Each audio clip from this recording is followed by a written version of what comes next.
Powell, judge presiding. Good morning. We're once again on the record in the case of People v. Simpson. The defendant is present with counsel. The people are represented. First of all, before announcing the ruling with regard to the 1538.5 motion, I'd just like to say that both attorneys, both sides in this case, did an excellent presentation for which the court is grateful. And you both gave me quite a bit to think about during the last several hours.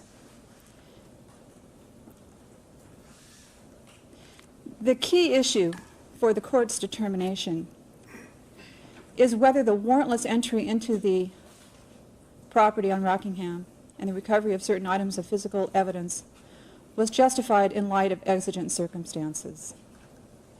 And this is really a gray area of the law. I mean, there's no set formula to establish when an exigent circumstance does exist and when it doesn't. And it's really something that has to be decided on a case-by-case basis based upon the evidence that's actually presented in the hearing. There were numerous cases cited by the prosecution as well as by the defense. The court has reviewed all of those cases. The court also found an additional case that I did not see cited by either the prosecution or the defense, which, although not identical to the circumstances in this case, is more similar than most of the other cases. And that case is People v. Cain, C-A-I-N, at 216 Calap 3rd, 366, a case decided in December of 1989. In that particular matter, the situation was that there was a woman who had been beaten and raped in a certain apartment. The officers went to that location, observed her. Through the common wall, they could hear music coming from the next apartment over and could see that lights were on, and it was early in the morning. The officers knocked on the door, received no answer, and made a determination in their own minds that they felt that there could indeed be an additional victim in the adjacent apartment. The door was unlocked and they entered that apartment. They later found the defendant passed out on the floor intoxicated and recovered physical evidence including bloodstains and clothing that eventually tied that particular defendant to the crime for which he was later convicted. And the court upheld the warrantless entry into that apartment. And the language in that case, the court finds particularly helpful in this particular matter. The court indicates that due weight must be given not to the unparticularized suspicions or hunches of the police officers involved, but to the reasonable inference which he or she is entitled to draw from the facts in light of his or her experience.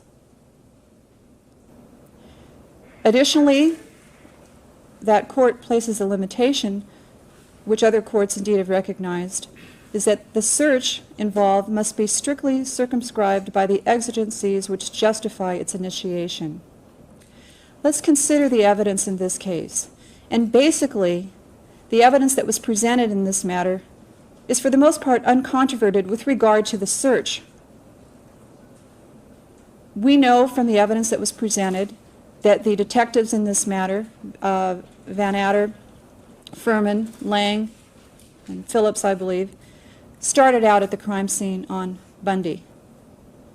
They made the observations of the two dead bodies, the blood, the gloves, the footprints, and the droplets of blood leaving away from that location. There's no dispute as to what they saw there at Bundy.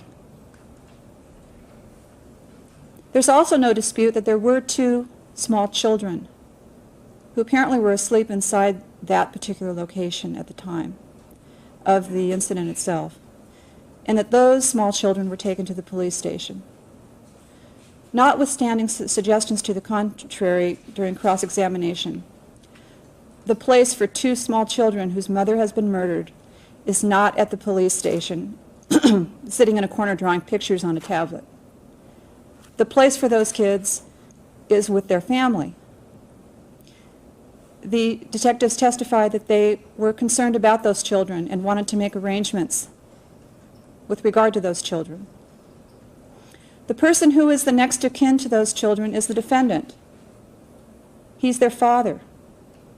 He's the person that logically would be the one that would be called upon to take action to take custody of those children. So I don't find anything improper in terms of the police conduct with the idea that they are going to go to the Simpson home. One might say, well, why didn't they just call? Well, apparently they didn't have the phone number to the Simpson home. We learned that through the testimony that they had to get West Tech security to come actually out to the location to try to get that phone number.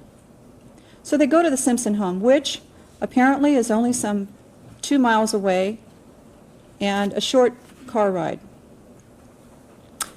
They get to the gate, and here again it seems to me that they really do extraordinary things to try to make contact with the persons inside. I mean, the testimony was that they rang that bell for some 15 minutes to try to rouse somebody from within the house. They could hear that phone ringing from out at the gate. There's no response. But what do they see? And this apparently also is uncontroverted in light of the testimony that was presented. There's a light on upstairs. There's a light on downstairs. There's several vehicles in the driveway. A suggestion that there are persons inside. But then there's more. And of course, this is the crucial piece of evidence, but it by itself, without all of the other surrounding circumstances, would not be enough. But what the officers say is, while they're shuffling around for this 15 minutes trying to get in touch with someone inside the house, is that they see blood, what they believe to be blood, on the door handle or near the door handle of this white Bronco. A white Bronco that is parked on a public street where the officers have a right to be, and the court sees no problem with the observing or recovery of the blood sample from the door of the Bronco. So, seeing what they believe to be blood and having seen droplets of blood leading away from the location, the officers even now are doing more to get in touch with the people inside. They're calling the West Tech security, who apparently dispatches at least one, if not two, vehicles to the location, and eventually give the police the telephone number. What they get at that point is an answering machine. They feel, and the testimony of both officers was that they felt that there was an emergency situation. The officers are cross-examined at length, both by Mr. Ullman, the initial officer, and by Mr. Shapiro, Detective Van Adder. And both lawyers, defense lawyers in this case, did an excellent job on cross-examination. But when one looks at the results of that cross-examination, basically there were really no holes put in either of those detectives' testimonies that they felt that they were acting in an emergency situation at the time. Again, I go back to that language in Kane. The search must be strictly circumscribed by the exigencies which justify its initiation. This would be a very easy decision for me if, in fact, these officers went in there like stormtroopers, fanning out over the property, examining every leaf, every car, every closet, every nook and cranny of this location. But the testimony, as elicited by the officers and is supported by the witnesses that testified on behalf of the defense, show that this was not what happened. What the testimony was is that the officers went in search of persons on the property. They went to the guest quarters of Mr. Kalin, woke him up. Now someone might say, well, what are they doing looking at those tennis shoes? Well, they didn't know what the situation was. They knew there were bloody footprints that led away from that location, and there was blood on this vehicle that somehow is tied in, or could be tied into that. So they pick up the tennis shoes. There's no blood on those shoes. But they don't start searching under beds, searching drawers. They don't handcuff Mr. Kalin. They don't do anything like that. Instead, what they do is they ask him if there's other persons on the property. And where do they go? He directs them to Arnell Simpson's quarters, apparently further down that pathway. Now, Arnell Simpson testified. The officers didn't ask her whether there was anyone hurt or injured or a suicide or something like that going on. But what did Arnell Simpson tell us? She told us that while she was walking into that house, taking a path to the front door and opening it with a key, the officers asked her about the live-in maid.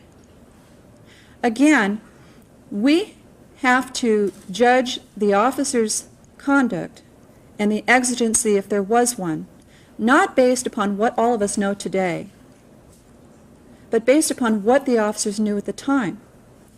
And the information that they had been provided by West Tech Security was that there was a live-in maid at the location. Additionally, West Tech Security advised them that they had not been informed that there was going to be a vacation or an absence of the residents from that location. We know now, obviously, that there was no dying person or injured person on the property of the Simpson estate at that time. We know that all of the persons who were supposed to be there were accounted for. Mr. Simpson was in Chicago. Mr. Kalin was in his quarters. Miss Arnell Simpson had been out and returned about 1 o'clock in the morning. And Gigi, the maid, was on her night off. But the officers didn't know that at the time. So their immediate question, where's the maid? And a quick sort of cursory look around the area of the maid's room once they get into the house, again, seems to be was conduct that was strictly circumscribed by the exigencies which justified its initiation, the language from that case. Now, what happened once the officers got into the house? What happened was they got on the telephone. They did exactly what they said they were there to do, which is to make arrangements for those children. Kathy Rando was called. Mr. Simpson was located and contacted in Chicago. Apparently Mr. Collings was contacted. Nicole Brown's parents were contacted. This is exactly what they said they were there to do, and that's what they did.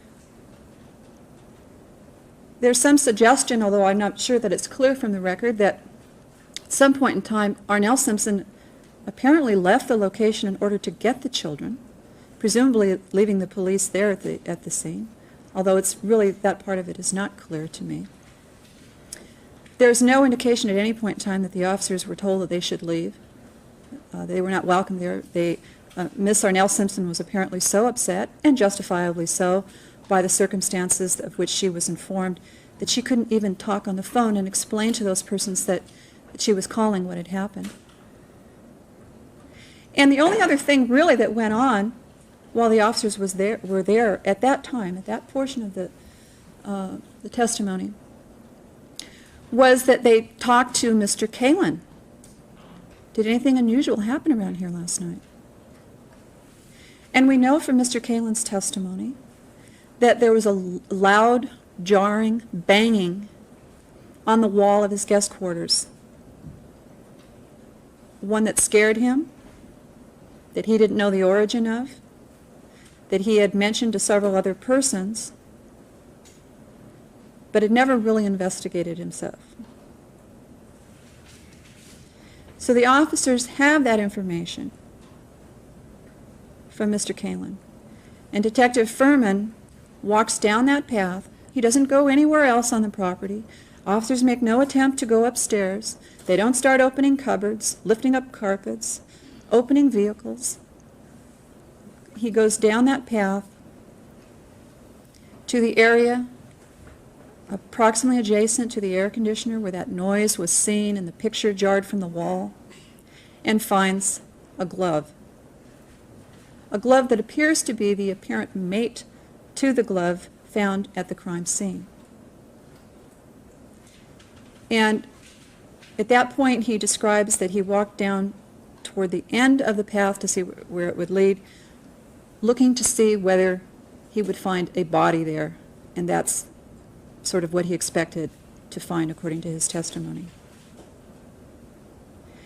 He then takes the other detectives one at a time to that location and shows them the glove as well. Contrary to the suggestions in the defense argument that this ruling allowing the officers' conduct or finding that it was reasonable and that there were exigent circumstances would mean the end of the Fourth Amendment and the Constitution and anarchy, I disagree. And I think one only needs to look as far as the fact that within a short time after that glove was discovered, that the officers did in fact obtain a search warrant. And apparently many other items of evidence were recovered, none of which are going to be offered during the course of this particular proceeding. So in my mind, the Fourth Amendment is alive and well. It is recognized. It's nothing new, nothing novel that I'm coming up with here, that there are exigent circumstances that on occasion justify a warrantless entry and a limited search. And this, it appears to the court, is what occurred in this particular case, based upon, as I indicated, not only the testimony of the officers as to what their state of mind was, but the specific actions that they took, which show, in fact, that that indeed was their state of mind. And they are entitled to, and the court is entitled to give weight to, the experience of those officers in drawing their conclusions. And what we learned about those officers is that I think one had 19 or so years of experience, and then added over 25 years of experience in an elite homicide unit. And all of that can be taken into account. The court finds that they were in fact acting for a benevolent purpose in light of the brutal attack, and that a delay, and that they reasonably believed that a further delay could have resulted in the unnecessary loss of life. And therefore, the court denies the defense motion to suppress and will allow the introduction into evidence of the glove that was recovered and of the spattered blood spots that were located on the driveway once the sun came up, as well as the blood stain from the Bronco, which was in plain view on the public street.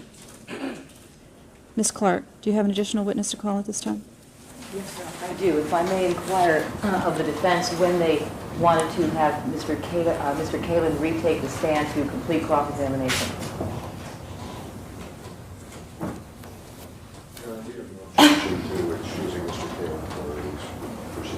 All right, so you're not asking that he be recalled at this time? All right.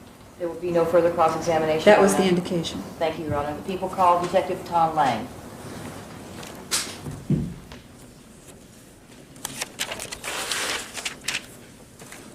do solemnly swear the testimony you're about to give in the cause now pending before this court shall be the truth, the whole truth, and nothing but the truth, so help you God. I do. Please be seated. State and spell your name for the record. Tom Lang, L-A-N-G-E, also known as Frederick Lang. You may inquire. Thank you, Your Honor. Detective Lang, would you please tell us what you do for a living, sir? I'm a police detective for the City of Los Angeles, assigned to Robbery Homicide Division, Homicide Special Section. How long have you been a police officer, sir? 27 years in October. And how long have you been assigned to homicide division, homicide special? I've been assigned to that unit since November of 1978. How many homicides have you investigated over the entire course of your career? I can give you an approximation. Homicides that I've been directly assigned or investigations that I've been a part of, probably between 250 and 300. Now, in robbery, homicide, homicide special, how many cases have you handled overall? Just an estimate. Well, again, it'd be open to interpretation. There have been serial killings, there have been mass killings, if these are individual or, I don't know. It'd have to be over 200.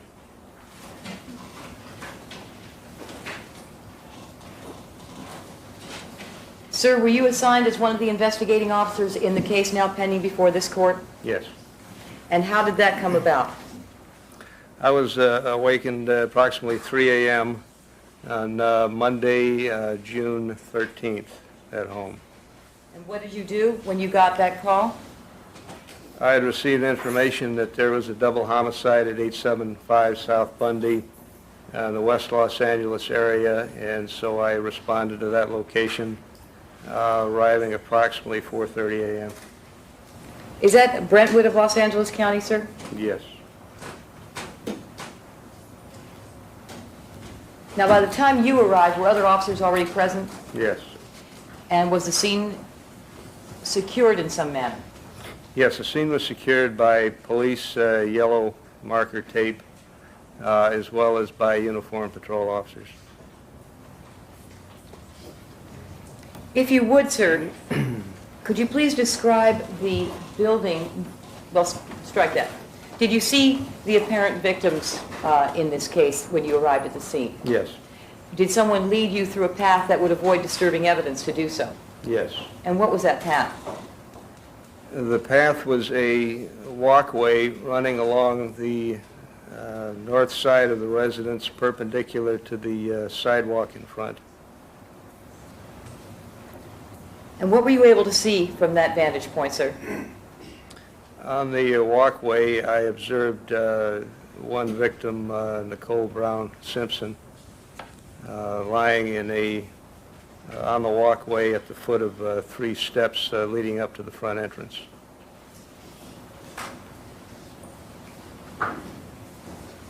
Were you able to see any other victims, sir?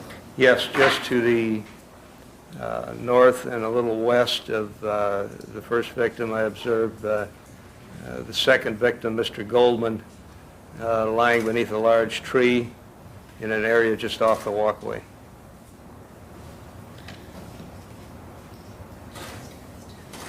I have here a series of small photographs and joining the council. With respect to the first of these photographs, I'm going to ask that it be substituted in lieu of the larger photograph that's been marked on a poster board. And do you recall which number that was? I'm going to inform the court.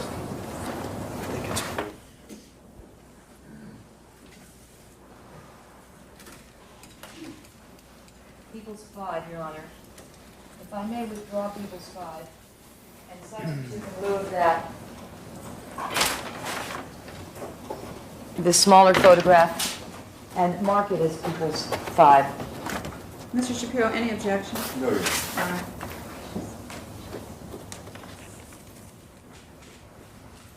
I believe counsel agrees that this is a smaller version of the same one that we previously showed. Showing you People's 5, sir, can you tell me if you recognize what I'm showing you? Yes, that's the victim, Nicole Brown Simpson, lying in the position that I observed her on the morning of the 13th. That is the position that you observed? Yes. And you, I'm sorry, sir, I didn't hear it. Did you tell us that you observed any other victims? Yes, I observed a second victim, subsequently identified as Mr. Goldman, to the north and just west in a dirt area just off of the walkway beneath a large tree. Now, did you have what we call a walkthrough at that scene? Yes. I was given a walkthrough by West Los Angeles homicide detectives. And where did you walk? Initially, we walked up to the bodies, to the location, and observed them at close range. Some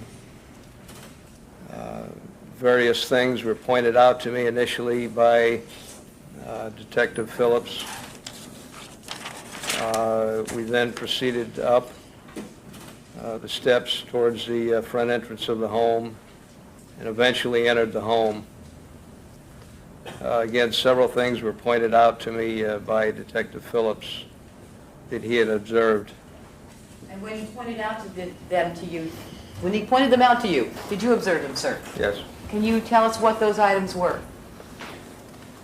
Initially, near Mr. Goldman, there was a white envelope containing what appeared to be prescription glasses that was lying just off the walkway in the dirt between the first and second victims.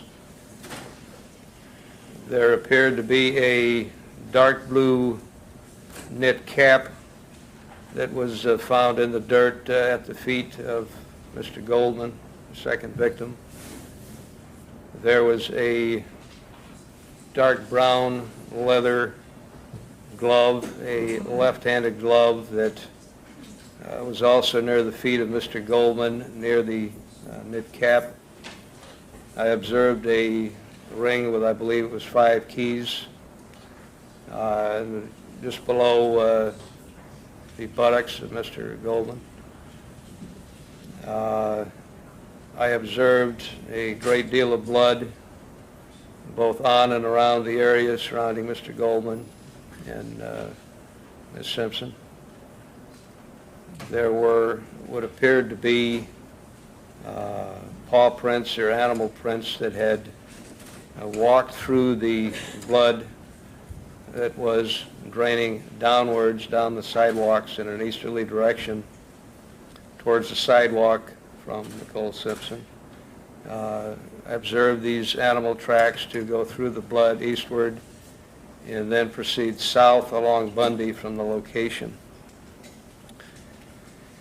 Additionally, I observed what appeared to be shoe prints, bloody shoe prints, leading from the area of the 2 victims up these steps and in a westerly direction along the walkway that is along the north side of the residence. They appeared to go directly by the open front door of the residence and continue in a westerly direction. As they progressed, they began to fade towards the rear of the house. The actual bloody shoe prints did.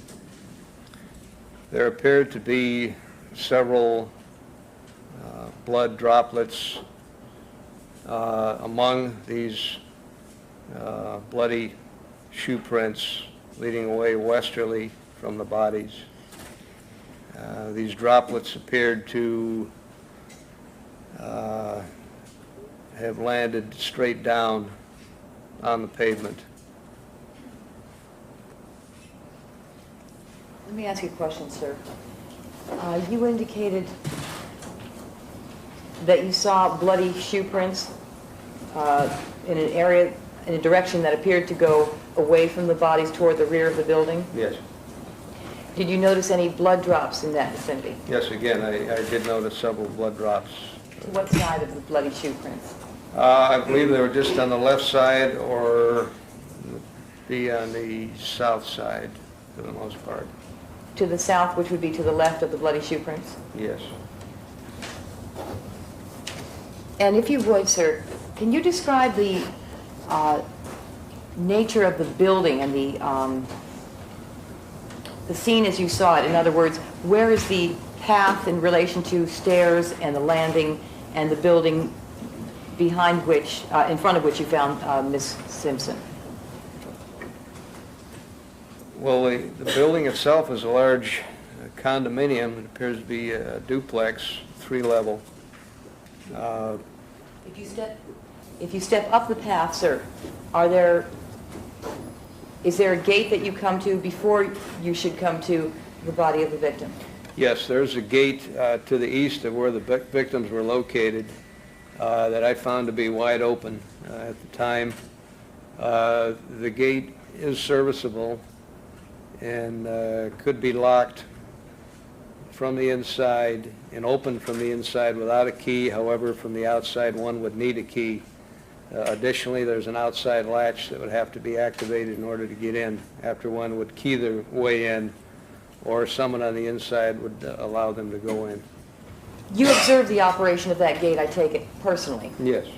Is there a way from the inside of the house, you can press a button to open the gate electronically? There is an inside release button, but I could not activate it.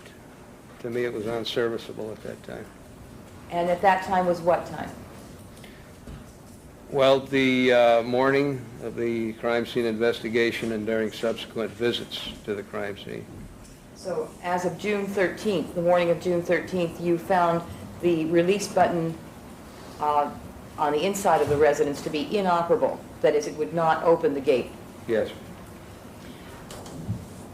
And based on your observation, you were able to manually unlatch the gate? If you went down to it and unlatched it? From the inside? Yes. Yes. But you would have to do that in order to open it? Well, you'd have to, the inner knob is a smooth knob. The outer knob towards the street is keyed. So from the inside, you could open it by the knob, but one would have to, if they were opening it from the inside, reach over the gate and undo the latch that's on the outside of the gate. As well? Yes.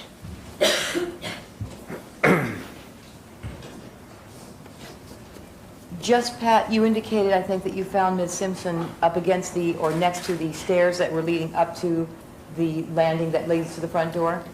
She was lying more or less on her left side in what I would term a semi-fetal position, with the head in a north by northeasterly direction. After you go up those stairs, if you were going to go to the back alley, can you describe the path that you would take? To the back alley from that location? Yes. Yes, there are 3 or 4 steps leading above where she was located to a porch area, and then there are, I believe, 2 more steps up another area towards the front door, which would be off to one's left if you're walking in a westerly direction. That pathway continues westerly to the point where there is a small latched gate. One would go through the latched gate and then descend several steps to a lower area where the housekeeper's quarters would probably be located, and proceed along that area to a point where there are some more steps going up, another level area, and one would eventually reach a locking gate similar to the front gate located at the northwest corner of the property. This particular gate had a deadbolt lock, again, accessible from the inside and not the outside. So from the pathway that is perpendicular to the sidewalk, you'd go up some stairs, across a landing, down some stairs, and out through a rear gate to a driveway area that is in front of the garage that feeds to an alley? Yes, the residence driveway is to the rear there. And the alley runs north-south? Yes.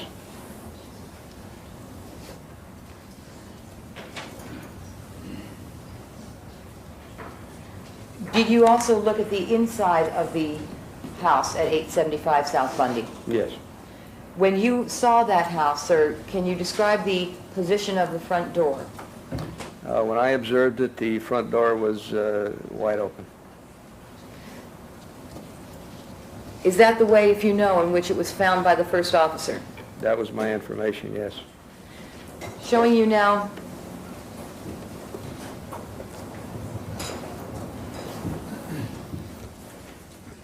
photograph that appears to be, will have the number 104 in it. I'm asked that this be marked Peoples 10. 10. Thank you, Your Honor. Can you tell us what that is, sir? Yes, this is the white envelope that I'd mentioned previously, located between both victims on the ground with the prescription, what appeared to be prescription glasses in it. Did you see any writing on that envelope, sir? Eventually, when it was turned over, I did see some writing on the face side, something to the effect of Nicole Simpson prescription glasses. You see a pattern I'm pointing out now just below that white envelope that appears to be a pattern in blood. Yes, Did you observe that when you were at the scene that morning yes, on June the 13th? yes. What was that, sir? Or what did it appear to you to be? It appeared to me to be a bloody shoe print of some type. You indicated, I think earlier in your testimony, that you saw a few bloody shoe prints leading away from the bodies of the victims. Yes, Did they appear to be the same kind of tread as the one shown in People's tent? they appeared to be consistent, yes. Would the court like to see the photograph?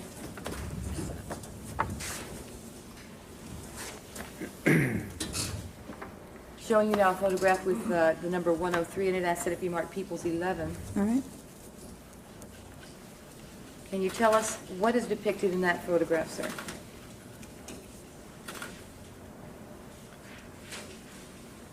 This is also, there are three various things in here that I'd like to point out. There's another bloody, what appears to be a bloody footprint, a dark blue knit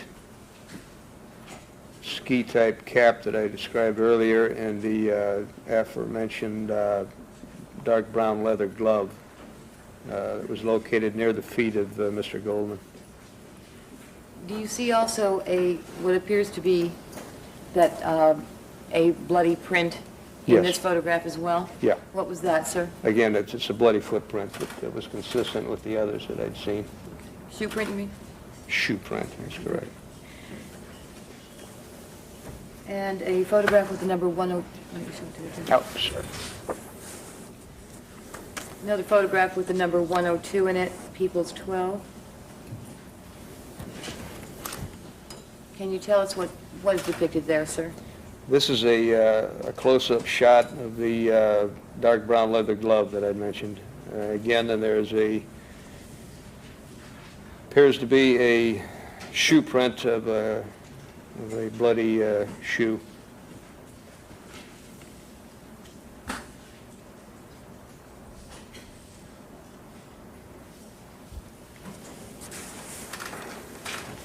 And a photograph with the toe of a shoe in it depicting a brown glove and what appears to be a blue knit cap. People's 13?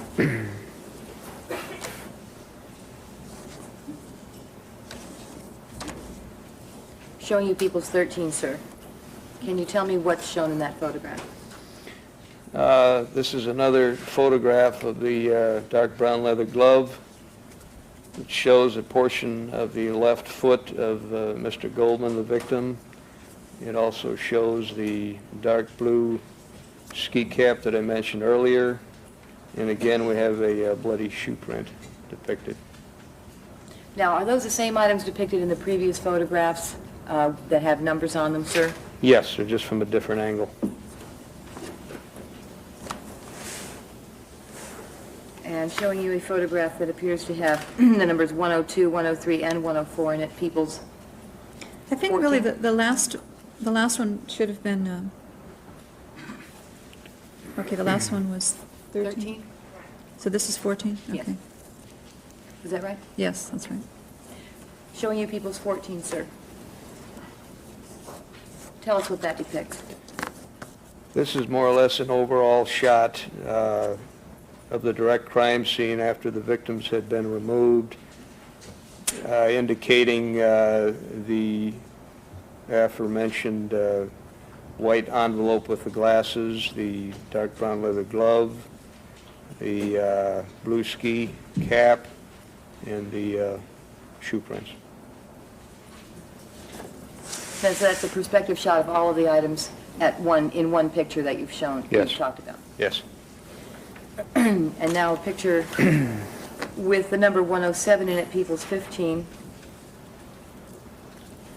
Can you tell us, sir, if you notice any what appear to be blood patterns reflecting a shoe print that you've previously described in that photograph? This is a photograph at the stoop of the stairs where Nicole Simpson was located, looking in a westerly direction. There appears to be an outline of a shoe print on the first step leading up in a westerly direction in a large pool of blood. Now, the sheet that is shown in that photograph, sir, with the number 107 on it, is that where you found Ms. Brown? Yes.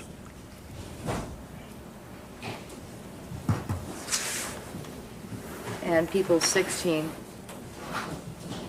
Please tell us what's depicted in this photograph, sir. 16 is the right foot, beneath the right foot of Mr. Goldman, the victim, depicting the sole and heel of his right shoe. And why was that? Why did you want that photograph taken, sir? It was important to us to determine whether or not the victims had any blood on the soles or heels of their shoes. Were you also interested in seeing the pattern of the soles of the shoes? Yes, that also. Was Miss Brown wearing any shoes? No, she was barefoot.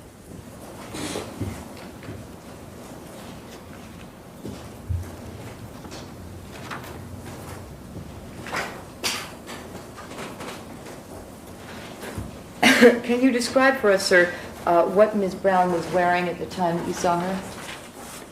She was wearing a, what I describe as a black shift or cocktail dress, sleeveless.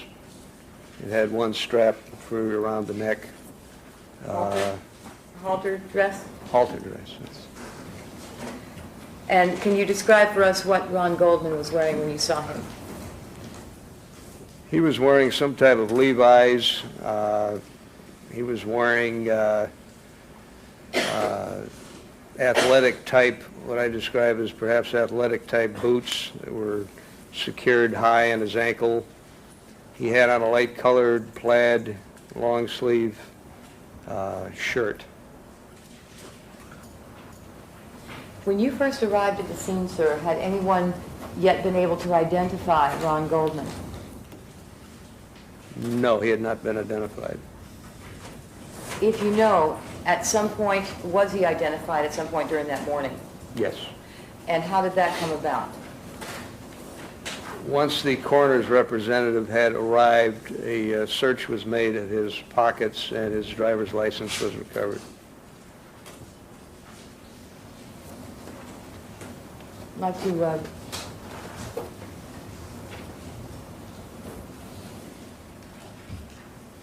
photograph of what appears to be a driver's license, People's 17. Yes.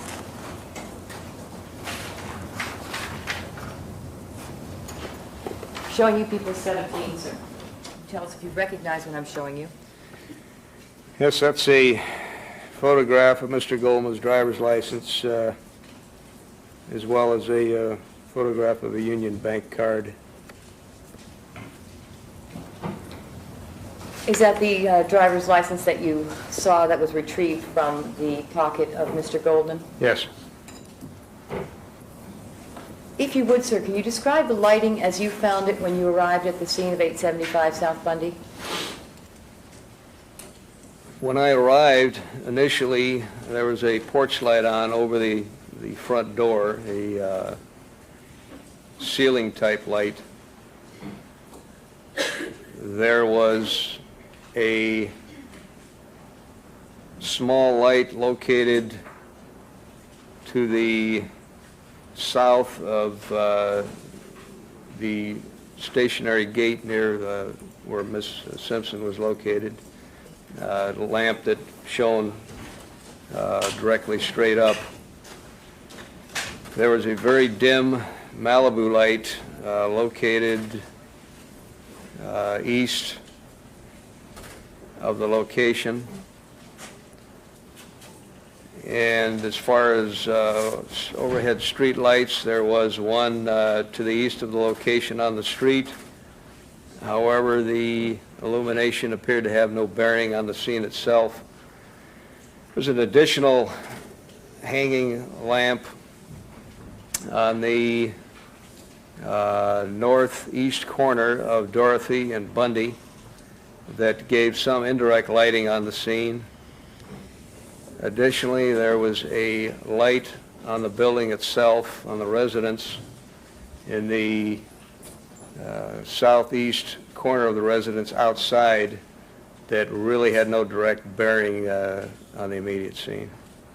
Overall, sir, would you say that the lighting in the area where the victims were was very well lit, dark? Can you describe? I wouldn't call it well lit.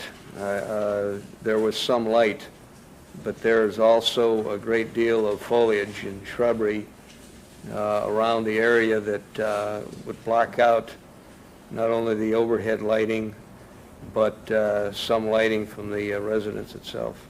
Did you notice whether there was any kind of light on the gate itself? On the gate? Yes, the gate in front of the residence. Not on the gate. What, if any, lighting was there working on the night that you were there that you observed in the front of the house?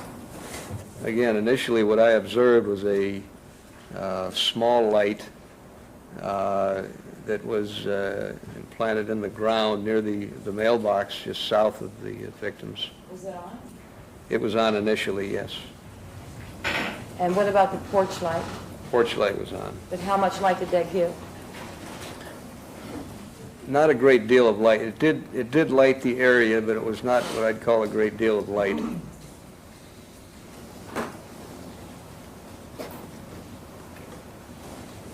Here I have here a photograph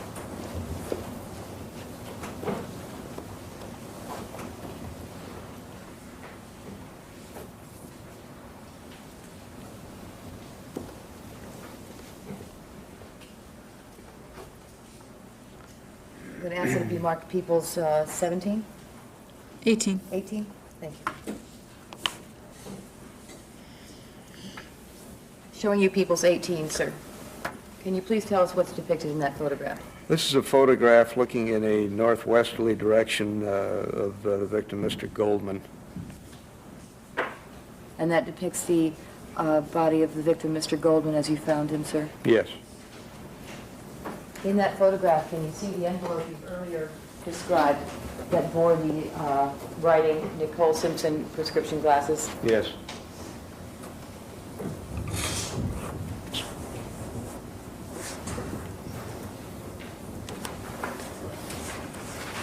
You described for us earlier, sir, a blood trail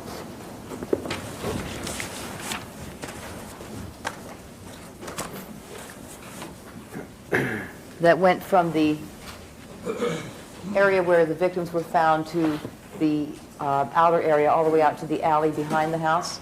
Yes, in that general area. I have a series of photographs, Your Honor.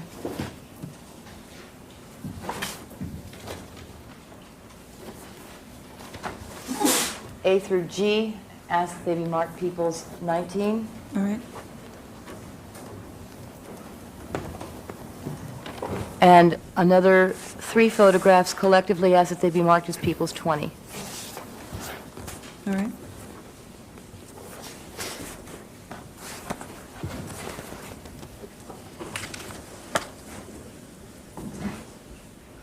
First of all, sir, I'm showing you People's 19.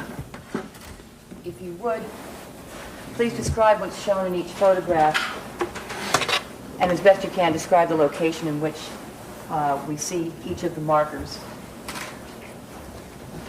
In photograph A, this is looking in a westerly direction.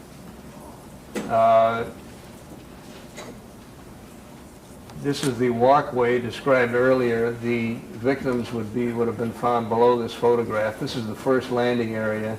These 3 steps lead up to the front entrance, which is just off to the left here.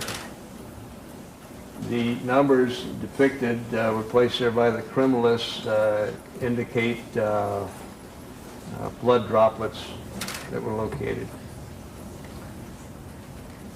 Item photograph B is a close-up of number 112, a blood droplet. Photograph C, item 113, is depicted overall, and photograph A is another close-up of a apparent blood droplet. Photograph D indicates a stairwell on the walkway, overall depicted in photograph A, leading in a westerly direction downwards. Here we have item 114, which is an overall of a blood droplet. A close-up of 114 is indicated in photograph E. Photograph D, we have various letters. These are corresponding to bloody shoe prints that I had alluded to earlier. Letters, sir? Are you talking about other markings that are on that photograph? Yes. A-G, A-H, A-I, Yes. A-J-K, etc., These were placed by the criminalist. to mark the bloody shoe prints? Yes. Photograph F, again, is looking westerly. That is the rear gate of the property located in the, there's the gate located in the northwest corner of the property. These are the stairs going up. Here you see a overall shot of item 115. Photograph G is a close-up of that, which appears to be a blood droplet. That photograph F, sir, does that show the rear gate that opens out to the garage and alley area? Yes.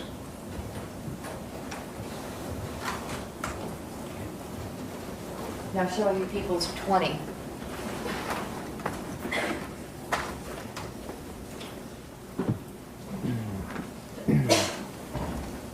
Can you tell us what's depicted in those photographs A, B, and C, and describe the location that's shown in those photographs?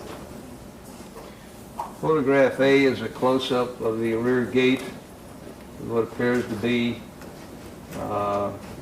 blood droplets.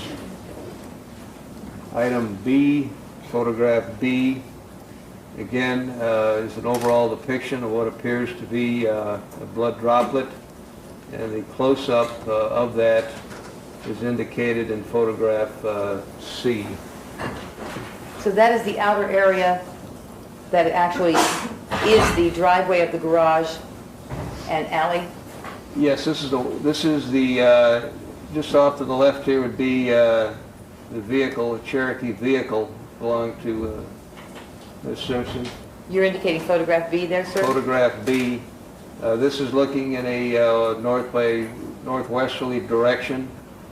The alley would be, the north-south alley would be depicted at the top here, from left to right. And in photograph, you indicated photograph A is that gate. Yes. When you were at the crime scene that morning on June the 13th, did you notice the position of that gate that's shown in photograph A? The gate was in the open position. To your knowledge, was it open at the time the first officer arrived? My recollection is that it was ajar, somewhat open. It wasn't secured. It wasn't locked. Photographs be taken? Yes. Why? It was apparent to me that these blood droplets were not directly associated with the victims, and that they were perhaps in association with the bloody shoe prints leading from the scene. It was also apparent that they would be connected to a suspect in this instance. And so what were your instructions to the criminalists with respect to these blood drops that you've identified in people's 19 and 20? To photograph, preserve, and collect these as evidence.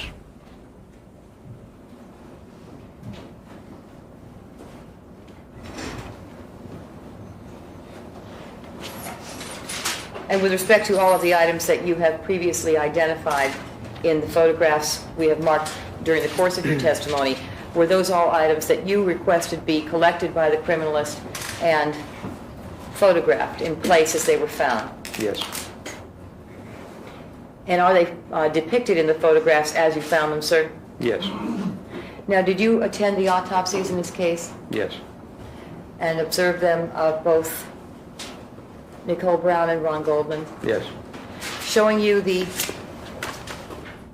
exhibits previously marked as Peoples 3 and Peoples 2, can you tell me whether these are the people whose autopsies you were present with respect to this case, sir? Yes, People's 2, I believe it is Mr. Goldman. People's 3 is, in fact, Miss Nicole Brown. In your presence, sir, were blood samples taken from each of those people? Yes.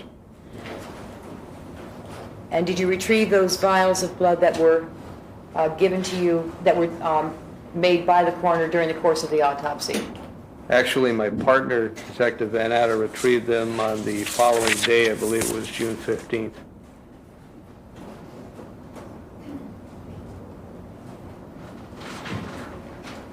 Sir, are you familiar with the term DR number? Yes. What is that? DR is letters for what in LAPD we term a DR, or Division of Records number. This is a number that is assigned to a particular crime, to a particular victim. The first 2 digits would indicate the year. Something occurring this year would be preceded by the numbers 9-4. The second 2 digits would indicate the geographical division involved. In this case, geographically, West Los Angeles division is 8, so it would be 08. And the 5 subsequent numbers are the individual report numbers. And is there a DR number assigned to this case, sir? There are 2 DR numbers, one for each victim. Do you know what they are? 9408174331 and 32. The 31 number, is that the main number? Yes, it's what we call a key number. It would be the first number obtained that all subsequent reports would be keyed off. And the 32 number exists to designate a second victim? Yes. Is all of the evidence collected in this case assigned that DR number? Yes. And which one would it be assigned, the 31 or the 32 number? The first one, the 31 number, yes. So if it bears that number, that indicates it was the evidence recovered in this case? Yes.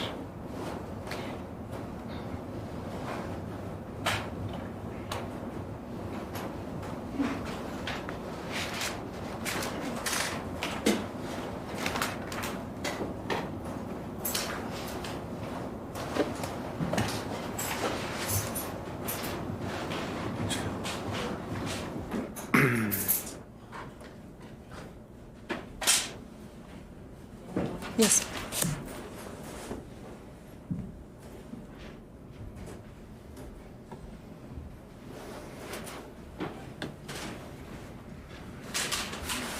I have nothing further.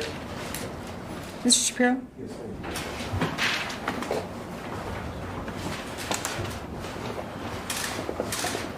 Good morning, Detective Lang. Morning.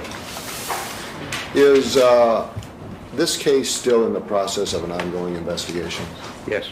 And have you, from the onset until the present time, been getting leads on possible other suspects? Yes. And are you investigating those leads? Personally, I am not. At this particular point, they are being gathered, categorized, and we're assigning them out as quickly as we can. Who is in charge of investigating other leads? At this point, it's Detective Payne. And how many people are under his direction investigating these other leads? The number varies. Again, we're trying to prioritize the amount of information we're getting. He probably will have anywhere from 6 to 10 or perhaps more people, depending on the amount of information coming in. Do you know what stages these leads are in terms of development? Very, very early, I would say.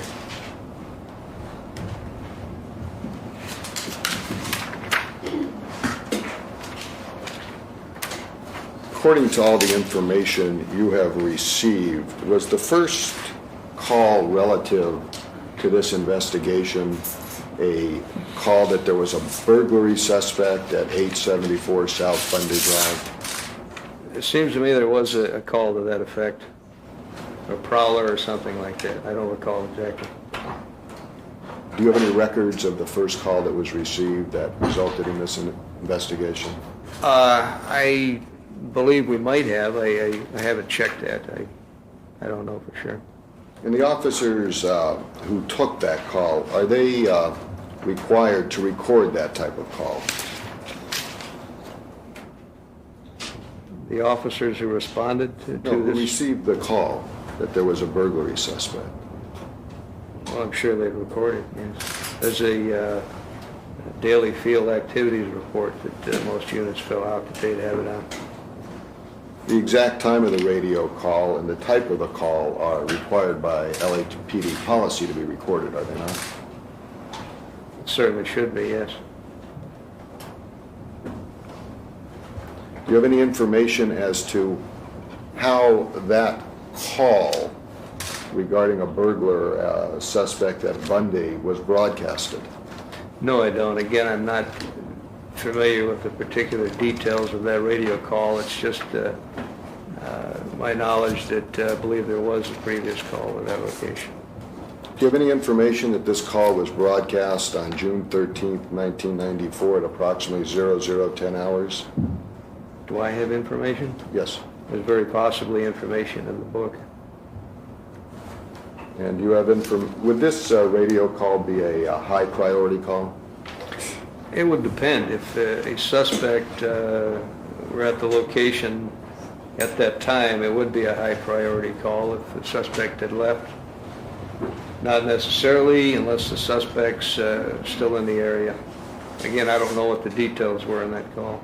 Was the location of this call 874 South Bundy, directly across the street from the homicide scene? I don't recall the address. Do you have any records of that? I believe there are some records. And It seems to me it was right in the vicinity, though, yes. If it was 874 South Bundy Drive, would that be directly across the street from the Yes, homicide yes, scene? it would. Did you or anyone under your staff, anyone in your staff, locate the person who initiated this phone call? I did not, and I'm not aware of anyone else who did, other than the responding officers, perhaps. Did you or anyone under your direction interview anybody at 874 South Bundy? I honestly can't give you an answer. We've done in excess of 100 interviews, and we've had perhaps a dozen investigators doing this. We have information coming in all the time. I really don't know. Does a radio call of this nature cause to generate an incident report? It would probably depend on whether or not a crime has occurred. If it were just a prowler call, perhaps it would just be a mention in their activities report. If a crime had occurred, then of course they'd be required to take a crime report. What if it said burglary suspect there now at 874 South Bundy Drive? Would that type of radio call generate an incident report? Not necessarily. Do you know if an incident report was generated? No, I don't. If such a report was generated, would that be included in the murder book? I would hope we would eventually get that. Have you seen such a report in the murder book? I don't recall seeing a report to that effect. Was there any report that the burglary suspect that was there was a Caucasian? Again, Mr. Shapiro, I'm not familiar with the details of that report. Are the first officers at the scene required to protect the crime scene and cordon off the vulnerable areas. Yes. Are the officers required to determine if an ambulance crew or any other person moved the body or any items within the crime scene? It would be helpful, but they're not necessarily required to do that. Are the officers required to record the names, addresses, and date of births and telephone numbers of all persons at the crime scene? That's preferable again, yes. If an ambulance crew is present, are the officers required to record their names, serial numbers, and obtain a rescue report? They should do that, yes, on a crime scene log. That's correct. Was such a crew there? I don't believe so. Would you check your chronological Yes. record, please?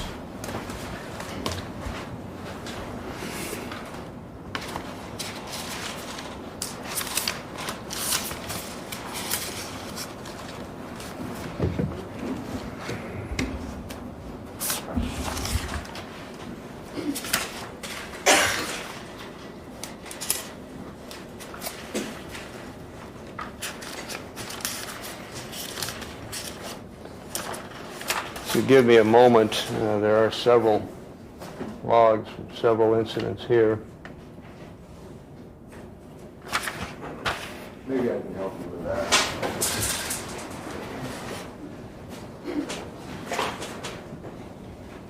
Why don't you look at... I believe I have it, thank you. OOCA. Yes, I have it, thank you. Does that indicate whether any emergency crews were there, other than I'm police? checking, it's quite lengthy. If I wasn't there to observe, but if I may have a moment. There is an indication of a Los Angeles Fire Department captain at the scene. It states there he was not needed. This does not necessarily mean that this was a paramedic, but a representative from the LA Fire Department. Have you ever talked to that person? No. Has anybody, to your knowledge, talked to that person? To my knowledge, no. I don't know. Has anybody recorded the names of any other personnel that might have been there with the fire department? Well, I'm still checking if I could have a Pardon? moment. Can I have a moment? I'm still checking. Oh, yes, take your time. I'm sorry. Let me know when you've had a Okay. chance.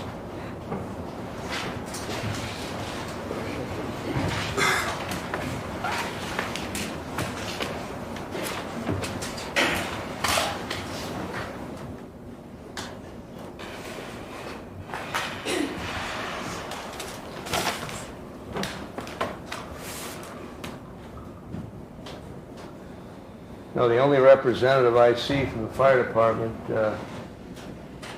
is that captain. Do you know what type of vehicle he arrived in? No. Did anyone check to see whether he inspected the bodies?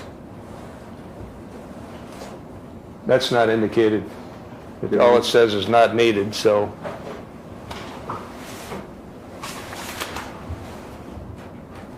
My question was, did anyone check to see if he went to the bodies at the crime scene? I don't know. Did anyone check to see if he disturbed anything at the crime scene? I have no knowledge of that. Did anyone check to see if he came with a crew? If he would have come with a crew, their names should have been logged, and all I see is his name, so I'm assuming he was the only one there. Whose responsibility is it to see that no one enters the crime scene? The officers who would have been assigned to secure the crime scene. And who were they? Again, referring to my log, we have officers Cummings and Sanchez, McAllen and Wally, Ziegler, and it appears to be Mauricio.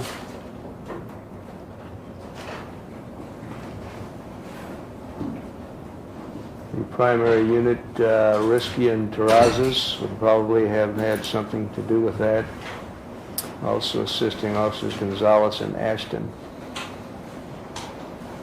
Have you read any reports that any of these officers generated regarding their observations when they arrived at the scene? I- That's irrelevant. Sustained. Have you talked to any of those officers? Objection irrelevant. Sustained.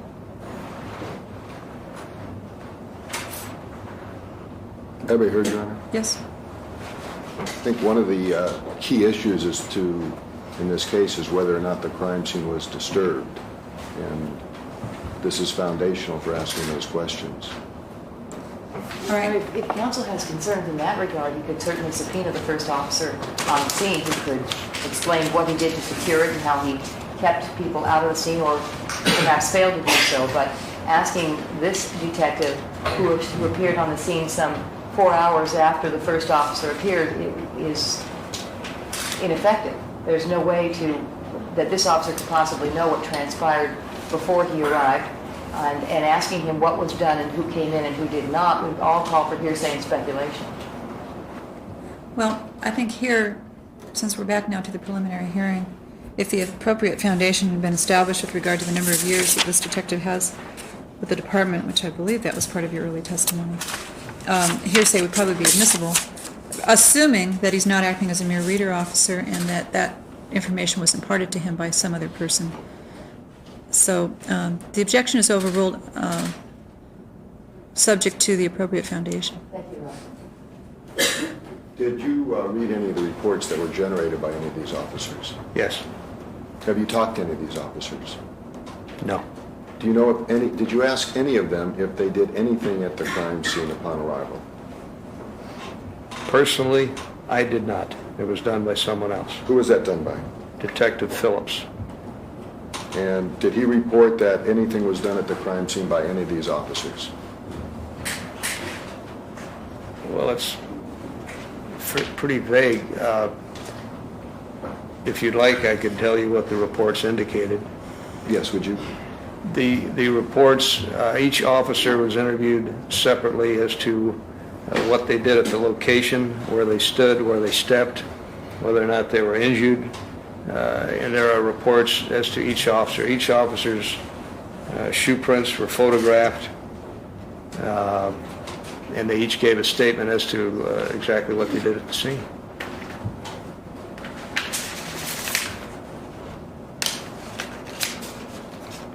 Is there any policy regarding how persons can enter a cordoned-off crime scene? Is there any policy? Yes. Well, again, policy is a guideline. No two crime scenes are alike. Therefore, we have policy, but again, policy is merely a guideline.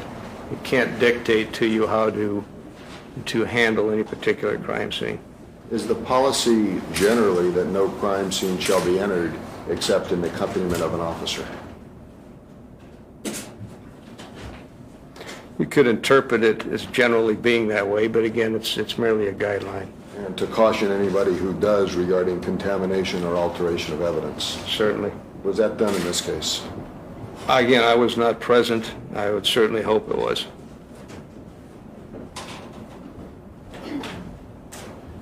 Now, did you and your partner, Detective Van Adder, arrive together or in different vehicles at the Bundy crime scene? Separately. Who arrived first? Detective Van Adder. You arrived how much later? Yes. How much later did you arrive, do you know? Oh, I believe it was approximately 20 or 25 minutes. And did you observe the crime scene to be secure when you entered? It was secure in my mind, yes. Were tapes, ropes, barricades placed in proper positions? There was yellow police tape that was up, and there were uniformed officers, I believe, stationed at the front and the rear of the location. In your opinion, was it properly barricaded? If you refer to yellow tape as barricades, yes, there were no actual barricades. I'm asking in your expertise as the senior member of the special unit, whether or not that crime scene was properly cordoned off at the time you arrived. In my mind, it appeared to be, yes.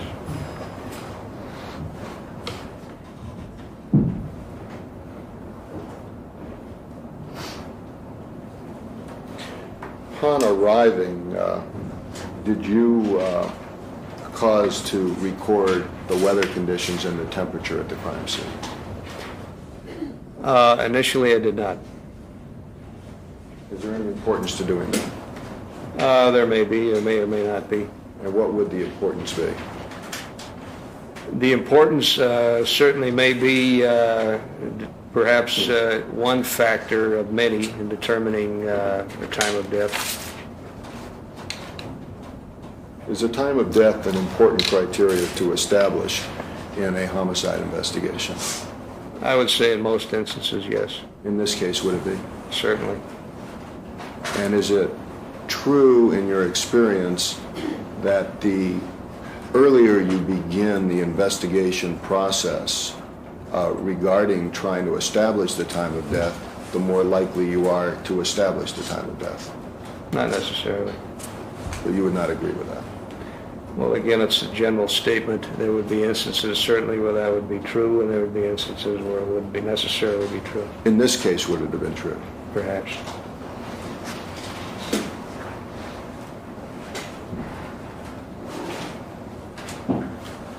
And you, as the senior detective there, were in charge of alerting criminalists, the coroner, and any other support unit you would need to conduct a proper investigation. Is that correct? Well, in conjunction with my partner, yes. And what time did you notify the coroner's investigative unit to come out to help ascertain the time of death? I had requested another detective on the scene to make what we call a first call to the coroner's office to alert them what we had. Subsequent to that, another call is made telling them that we're ready for them. I don't recall who made the call. Is there any record of that? Is that in your chronological log? That may well be with the coroner's log. Is it in your chronological log? I don't believe I have it in my chronological log. Is that something that you should have in your log? Not necessarily. What time did the coroner's investigators arrive at the crime scene? Would you like me to refer to the homicide log? If you don't know, I have no personal recollection. do you have a general idea how many hours it was after the initial It seems to report? me it was probably approximately 10 o'clock, 9:30, 10, 10:15, somewhere in there. But it's only a guess. Would you feel more comfortable in reviewing your notes? It doesn't matter to me if you'd like me to. Do you want a specific time? If you're comfortable with that answer, fine. If you're Well, not, no, again, I ask you if you would like a specific time. If you would, I can look at the log for you. I don't recall a specific time.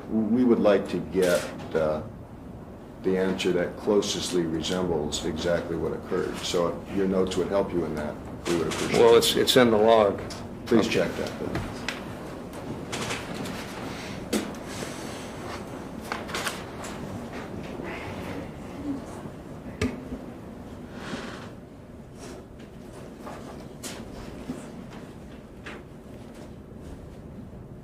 The personnel log at the scene indicates that Coroner's Representative Ratcliffe arrived at 9:10 a.m.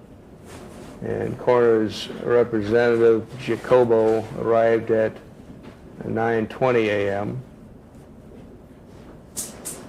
Are you familiar with the term rigor mortis? Yes, And is that a factor that's used to determine the time of death? it can be, yes. And in a case involving a homicide like this one, would it be important to try to establish the time of rigor mortis as close to the time of the actual death, for establishing later the time of death? The time of rigor mortis, I don't understand. Rigor mortis is an ongoing thing. Is it that determination a time determination? In other words, is that a determination that if made earlier is more helpful, or it doesn't matter when it's made? Objection. Vague, ambiguous, calls for a conclusion from a non-expert witness of an expert nature. Sustained, there's no foundation that this detective knows the answer to that. Thank you, Your Honor. Do you know the answer to those things? I'm sorry. Objection, Your Honor.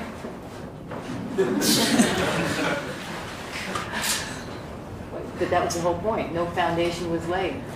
I think that you'd have to sort of lay the foundation before you ask the general conclusion. Doesn't know the Are answer. you an expert in homicide investigations?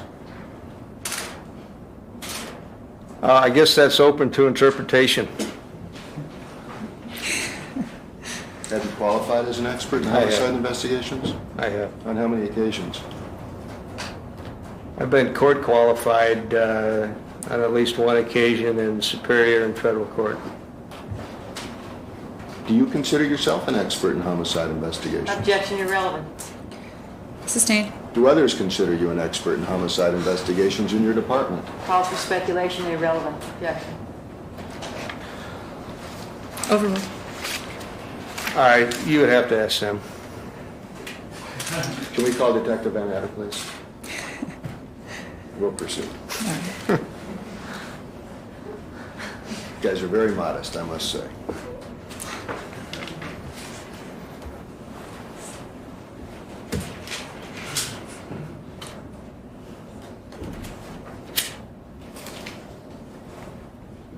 Are you familiar with such terms as lividity, temperature change, digestion in the stomach, and eye fluids as they relate to time of death? Yes. Are any of those things important criteria in establishing time of death? They can be. Are all of those important criteria in establishing the time of death? They certainly can be.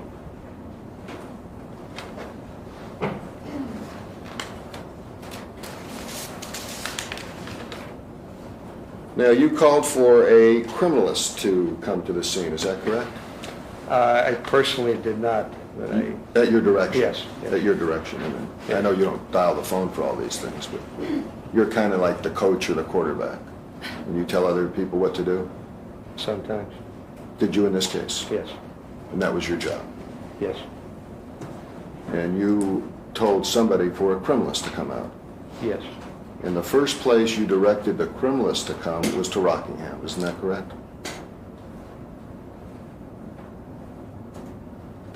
I don't recall exactly how that happened.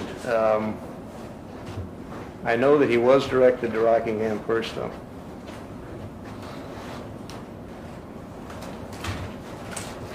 And did you consider Rockingham to be a homicide scene at the time he was directed there?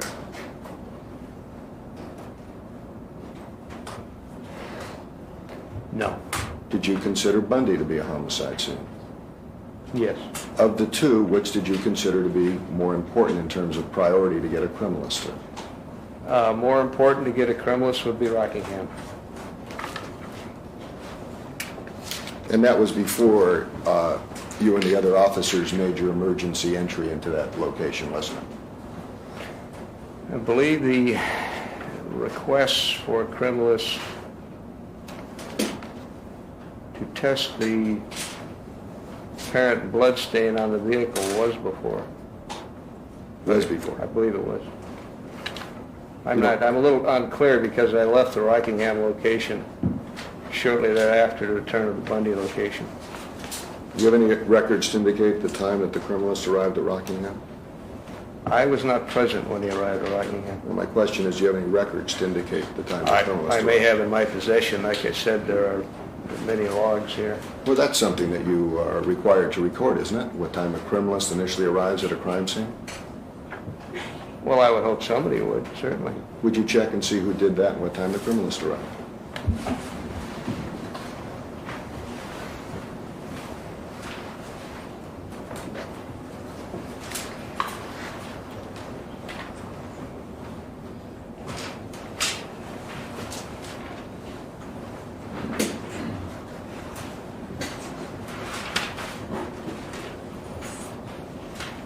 I don't know, and I don't have that information, if a separate log was kept after I left the location. I'll have to go through quite a bit of material here. Now, you've got your lieutenant here and you've got two deputy district attorneys. Maybe you could take a moment and the four I of you think, might be able to find this. Mr. Shapiro, we'll take the morning recess at this time, and That that might should be a good time to facilitate. find it. Yes, thank you, David.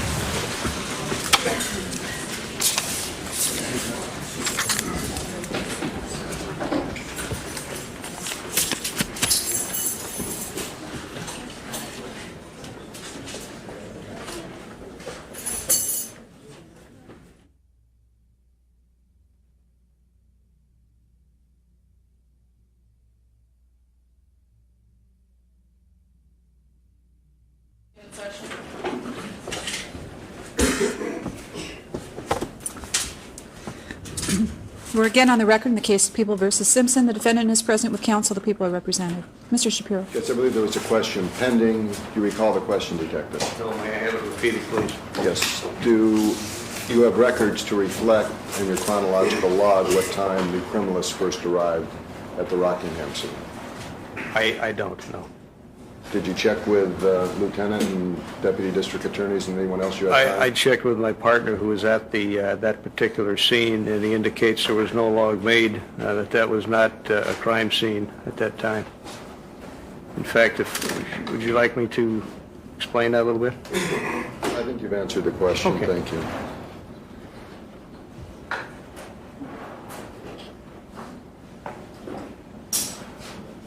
Did you file any reports, supplemental reports, or follow-up reports as to what time the criminalist arrived at the Rockingham location, up until including today?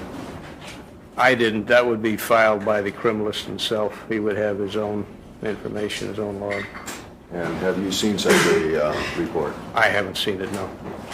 Do you know if one exists at all? I am assuming a criminalist report does exist, yes. That wouldn't be something that you would want to maintain in your murder book, though, now. Once I get it, yes. We haven't received many things, and that's one. Isn't the criminalist one of the closest people you work with in a homicide investigation? Objection Again, vague. What does closest mean? One of the most important, I'll rephrase that, and I think counsel's correct. Well, Would you say a criminalist is one of the most important members of your investigative team in a homicide case? That would depend certainly as to evidence in a crime scene. Subsequent to that, not necessarily, but certainly I'd say as to collection of evidence. In this case, would you say that he would be one of the most important members of your investigative team? As to the collection of serological evidence, yes. And is that a very important aspect of this case, in your opinion? Yes. Is it maybe the most important aspect of your case? Evidence-wise, I would say there's a good possibility of that, yes. And as of today, you still have not received any reports from him. Is that your testimony? No, I've received reports from him, but the reporting procedure is ongoing. The investigation is ongoing. I get reports from various entities on a daily basis, sometimes as many as 50 or 100 pages of various things. When you and your partner and the two West LA homicide detectives left Bundy to go to Rockingham, who did you leave in charge of Bundy? Lieutenant Rogers. Did you instruct him, even though he's your supervisor, as to what to do?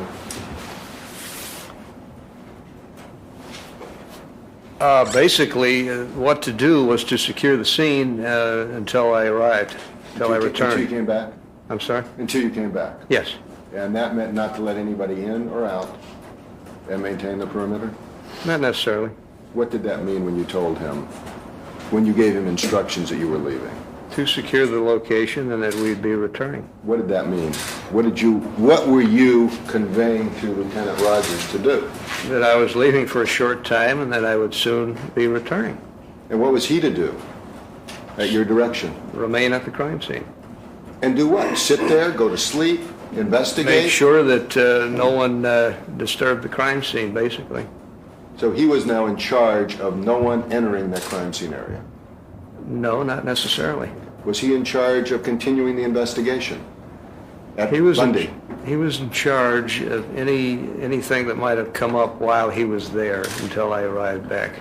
Would you say that your investigation had been completed at the Bundy scene at the time you left for Rockingham? Well, certainly not. It hadn't started.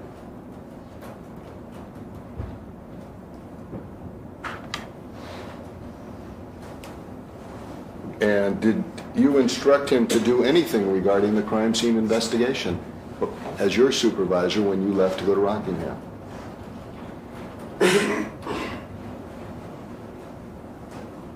The instructions were that it was mutually understood that he would remain there until I returned. There were no specific instructions to do this or to do that. Does the murder book or chronological record indicate whether Lieutenant Rogers conducted a crime scene investigation in your absence? I don't believe you would find that in there. Did you ask him if he did?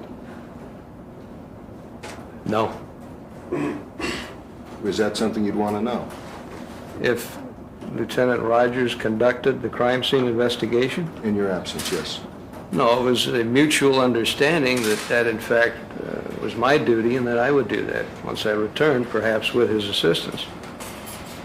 What time did you return to begin your crime scene investigation at the Bundy location? It was approximately 6:45 a.m. So that's now 6 hours and 45 minutes after the report, the last report of the deaths. Is that correct? Roughly. Is there any benefit in starting a crime scene investigation as soon as possible?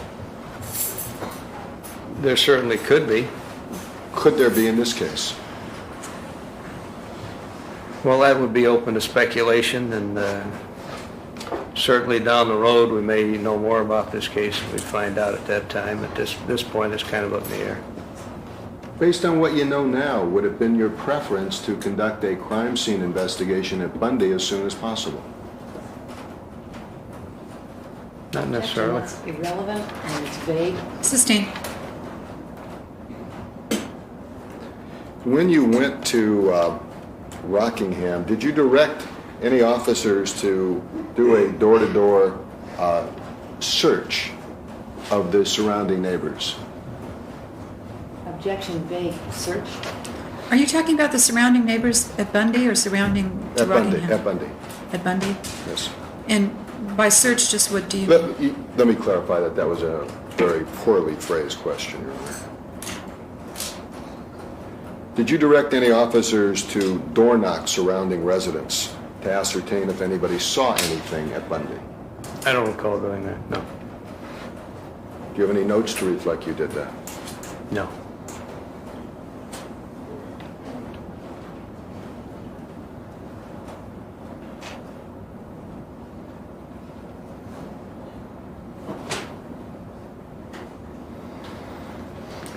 Would you say that it would be appropriate to start at 874 South Bundy where a suspicious person was reported to begin looking for potential witnesses? Not necessarily. Have you reviewed up until today any communication tapes to see if there were any prowler or burglar calls in the immediate area prior to June 13th, 1994 at 00110 hours? No. During your investigation, have you determined if in the last few years there have been any similar homicides reported in Los Angeles? Objection vague. As to similar? Similar to what? In what way? Similar to, let me rephrase that. All right. Similar to the homicide you're investigating in this case. On the same objection with respect Do you to mean a double murder of an adult male and female? Yes, similar circumstances that a male and female were murdered under the same or similar circumstances. That's one of the things you do in your investigation, isn't it? To see if there are patterns of homicides? No, objection, it's still vague. At what circumstances? Males and females are unfortunately murdered every day. In what respect is the counsel inquiring as to the similarity? Did you look to see if you had any similar sort of crime reports to the incident that there was on Bundy? No, Your Honor.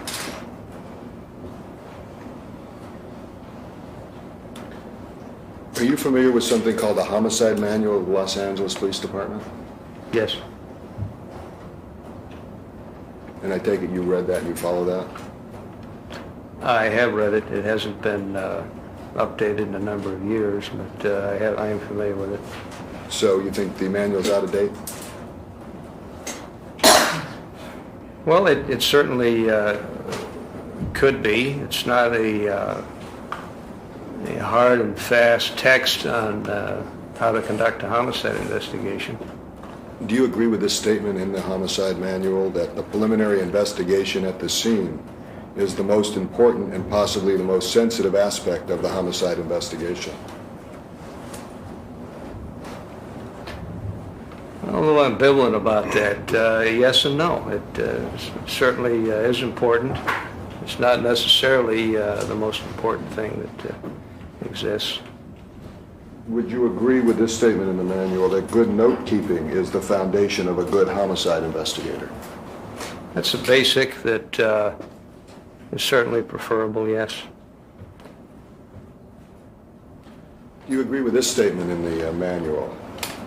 That accurate, comprehensive, and chronological notes not only coordinate the investigation, but allow the detective to present the possible case in court, sometimes years later. Once again, as a guideline, under perfect circumstances, that's certainly something that you would want, yes. Were field interview cards completed on all possible witnesses? We have over 100 witnesses. No, I don't believe so. Were neighbors interviewed in the direct proximity of the crime scene who did not hear anything unusual between 10 o'clock and 12 o'clock? I haven't had a chance to review all of the neighbors' statements, so I am not sure whether or not a recordation was made of that. Were any crime scene broadcasts initiated? Again, I haven't reviewed the communications tape. It was an earlier question, so I don't know. Did you order that there be no smoking or eating permitted within the crime scene area? I did not. Have you obtained a detailed report of what all the officers at the crime scene reported and the actions they took immediately upon arrival at the crime scene? Yes. Have you ascertained how many officers have gained entry into the crime scene prior to your arrival? Yes, that should be contained within their statements. Have you asked the officers to recreate their movements? Yes. I have not personally, it was done by Detective Phillips. No, that's all recorded as At of my today. direction, yes.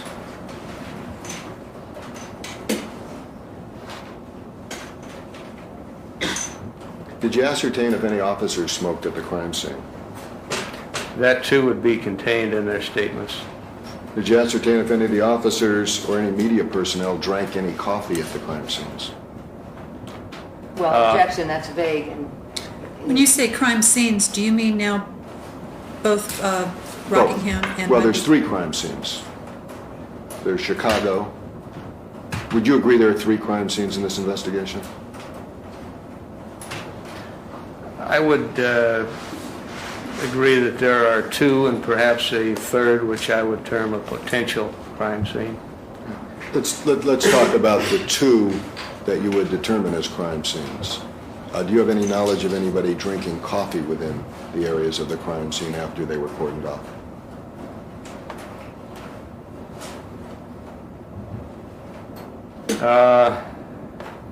At the scene, directly at the scene, no, I don't. I am not aware of anyone who was drinking coffee.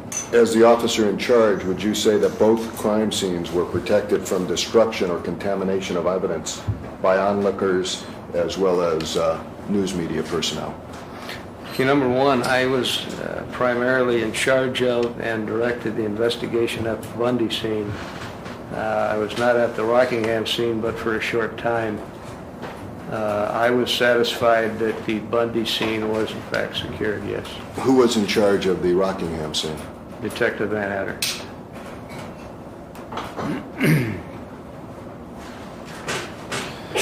Would you agree or disagree that standing or walking at the crime scene, leaning against doors, walls, or windows may destroy valuable evidence, latent fingerprints, hair, or skin specimens? That possibility. irrelevant. Sustained.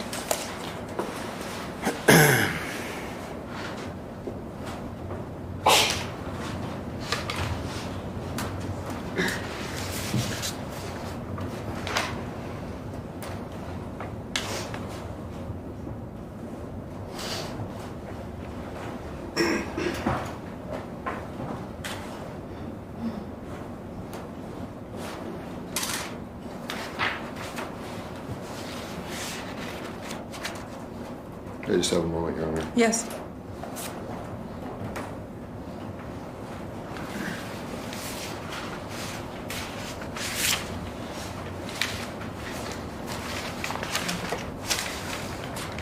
Did you determine,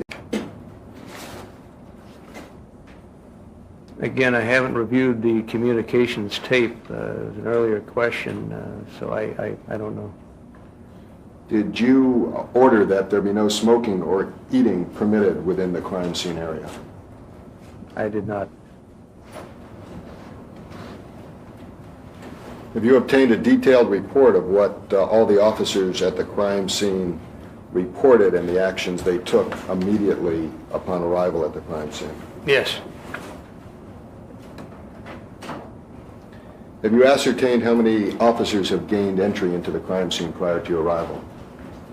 Yes, that should be contained within their statements.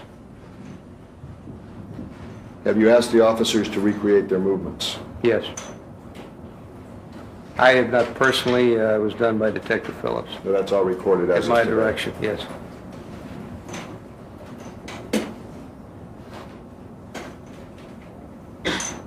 Did you ascertain if any officers smoked at the crime scene? That too would be contained in their statements. Did you ascertain if any of the officers or any media personnel drank any coffee at the crime scenes?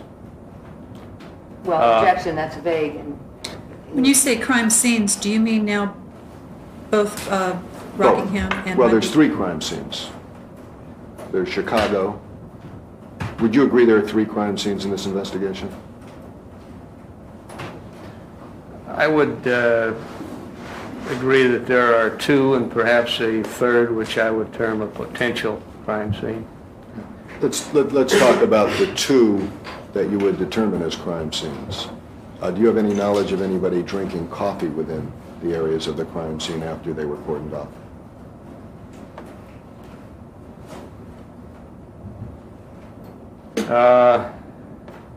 At the scene, directly at the scene, no, I don't. I am not aware of anyone who was drinking coffee. As the officer in charge, would you say that both crime scenes were protected from destruction or contamination of evidence by onlookers as well as news media personnel? Okay, number one, I was primarily in charge of and directed the investigation at the Bundy scene. I was not at the Rockingham scene, but for a short time. I was satisfied that the Bundy scene was in fact secured, yes. Who was in charge of the Rockingham scene? Detective Van Adder.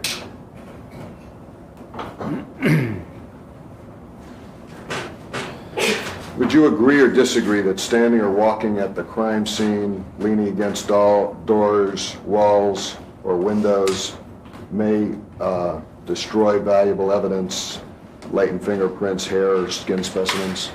That possibility. irrelevant. Sustained.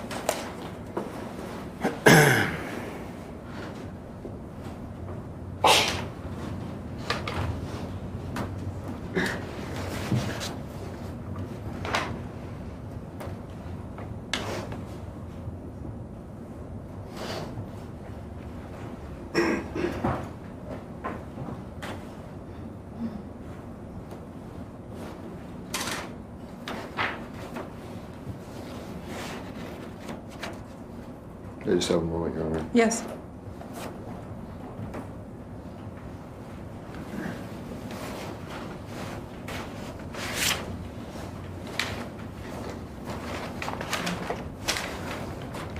Did you determine if any police officer checked the shoes of the witnesses who discovered the bodies?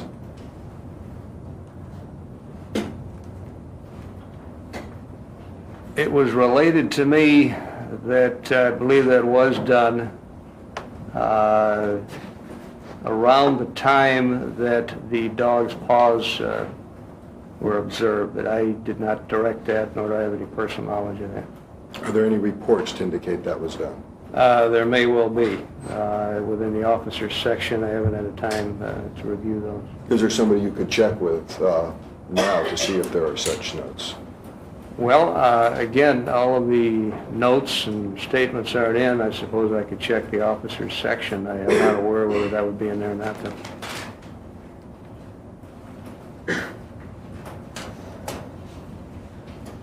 How many footprints other that would relate to shoes in blood did you observe at Bundy? I don't have the number. Has anybody calculated the number? That was assigned to the criminalists. Again, as the footprints moved away in a westerly direction, they faded. So I don't know that you'd get an accurate number, but they were charted by the criminalists. They were? I'm sorry? They were or weren't charted? Charted. They were charted? Well, by charted, I'm referring to photographed and measured, and I requested a so-called stride analysis. Have you received that yet? No. Again, I may have it in my reports. I have hundreds, and I haven't been through them all. Would you check, because we have not received that yet either? There's a good chance that we haven't either. Well, I'd ask that we conduct this discovery procedure off the record. Mr. Shapiro, you're entitled to that, but let's have the witness check on that. Thank you. I'm not later. going to ask him to do that now. Okay.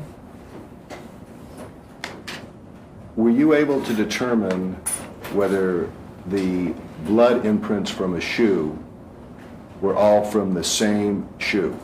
Objection, that calls for speculation, no foundation. Are you able to give an answer to that question? No, Your Honor. Has anybody reported to you that there were more than one type of shoe print with blood on it at the scene? No.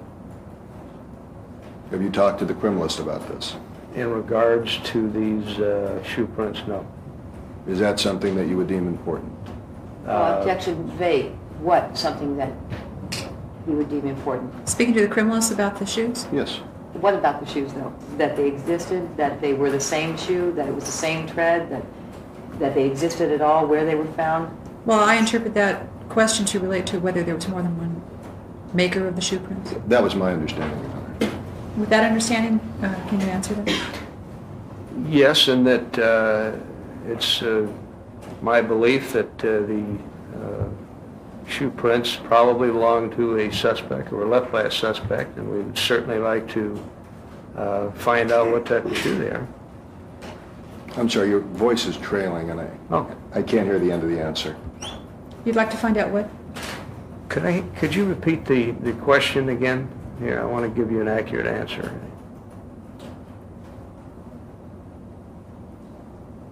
Have you discussed with the criminalist whether or not the blood prints from the shoes indicate one pair of shoes or more than one pair of shoes? In a general discussion at the time, at the crime scene location, it was the opinion of the criminalist that it appeared that there were one. To my knowledge, these prints have not been analyzed and the work has not been completed. So I have made no other requests at this time and had no other conversations regarding it. Do you have a report indicating how many spots of blood were found at the Bundy residence that you referred to as drops that did not belong to Nicole Brown or Ronald Goldman? I may have that report, yes. Do you know offhand how many that was? It seems to me it was initially 5 droplets on the walkway. And have you or anybody at your direction ascertained when those droplets originated? When? Yes. How long they had been there? I don't believe there's any way to determine that.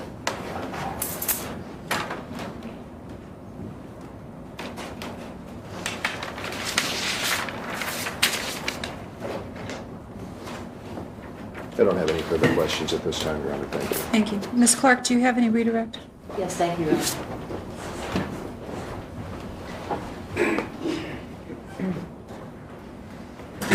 Sir, do you have other detectives assisting you on this case besides Detective Van Adder? Yes. And is it fairly common in the homicide special section to have other detectives in the unit assist in the investigation of one team of detectives? Yes. And are you aware at this time of every piece of work or report that each of those detectives has generated? No. Would you say that this investigation is an ongoing one with reports being generated every day? Yes. As time goes by, do you expect to catch up with the reports that have been generated in this case?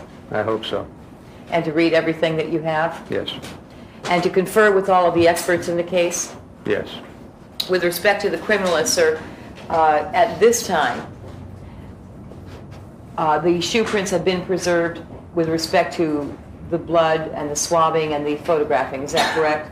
Yes. Has there been any attempt to analyze those shoe prints any further at this point by that criminalist? I don't believe so. Is it your intention to have that done? Yes. Are there many things that you intend to have done in this case before it proceeds to trial? Yes.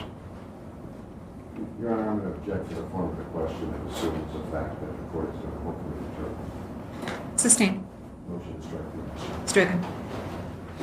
All I meant, I'm sorry, and all I meant by that was, as the case goes on, there are going to be many things to do, assuming the case goes on. Your Honor, we have a man who's in custody without bail, and I think that's a very improper question and is very prejudicial. I don't know. Overruled. Let me ask you this, sir. In the course of every case that you have handled, and you indicated you've handled 200 to 300 homicides, Yes. is the investigation always ongoing? Yes. And at the stage of a preliminary hearing for every one of those homicides, is the investigation an ongoing thing? Yes. With many things left to do at the stage of the preliminary hearing. Yes.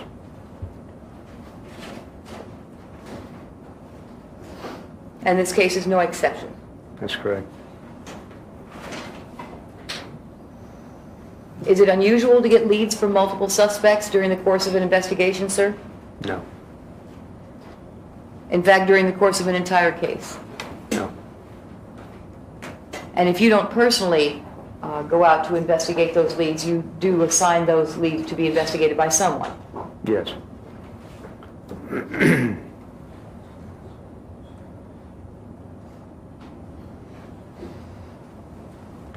You were asked by counsel why you didn't look for other similar homicides, I believe it was something like that, yes.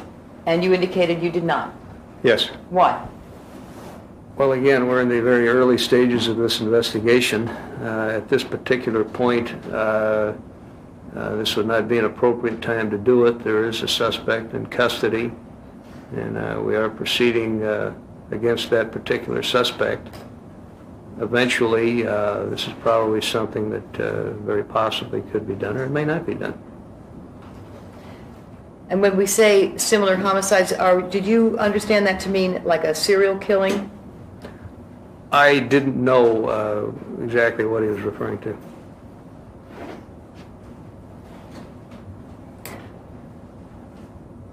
Sir, is it common in an investigation, particularly with respect to a homicide, to have neighbors in the immediate vicinity contacted by police officers to determine what, if anything, they saw or heard?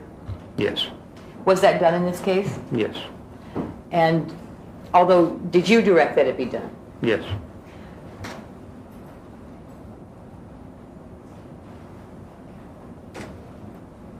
Now, you indicated that in the log, a captain of the fire department did show up on the scene, and it was indicated in your log that he was not needed. Is that correct? Yes. Does it indicate in your log how long he was at the scene? If I could consult the log. Certainly.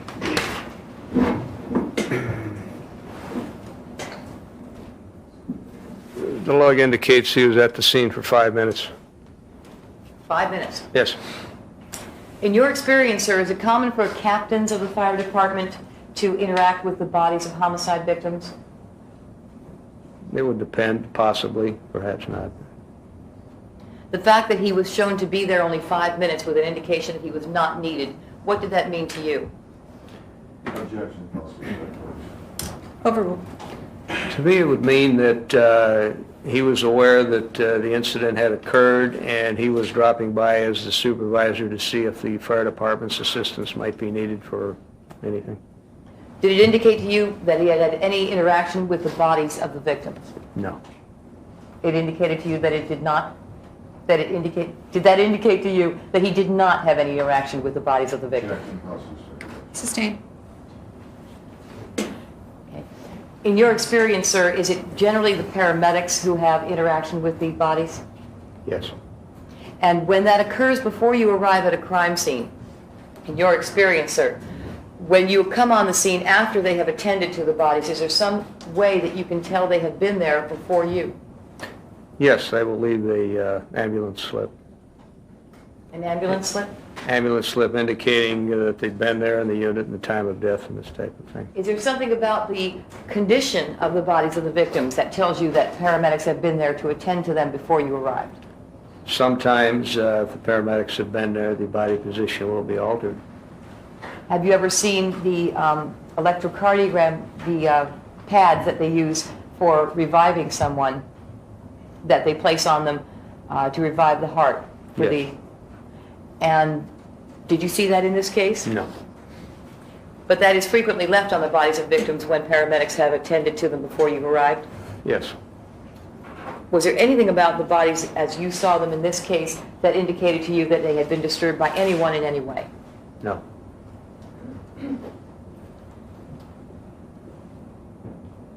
Do you happen to know when the coroner's investigator arrived? I have that notated here in my log, if I may. Investigator Ratcliffe arrived at 9:10 a.m. Where were you at that time, sir? I was at the Bundy location. So you saw the coroner's investigator arrive? Yes. Isn't it policy, sir, that no one is to touch the body of a victim before the coroner's investigator arrives? That's correct. And you were present when that coroner's investigator got there? Yes.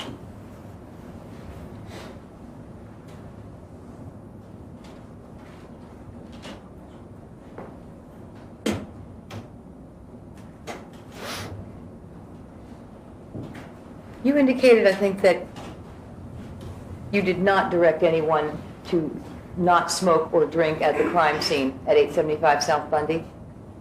Yes. Why didn't you? It's generally a given that an officer has been trained and knows better than to smoke or eat at a crime scene. If someone had been observed doing that, we'd have jumped on them right away. That is not tolerated at a crime scene, and that's general knowledge. So when there's tape around the scene that has been secured with the police tape as a barrier, whatever's inside that scene, no one is allowed to go in there and do anything like smoke or drink or eat. That's correct. And if something like that were to occur, it would be very unusual, Yes, and a report would be made? certainly. Was there any such report made in this case?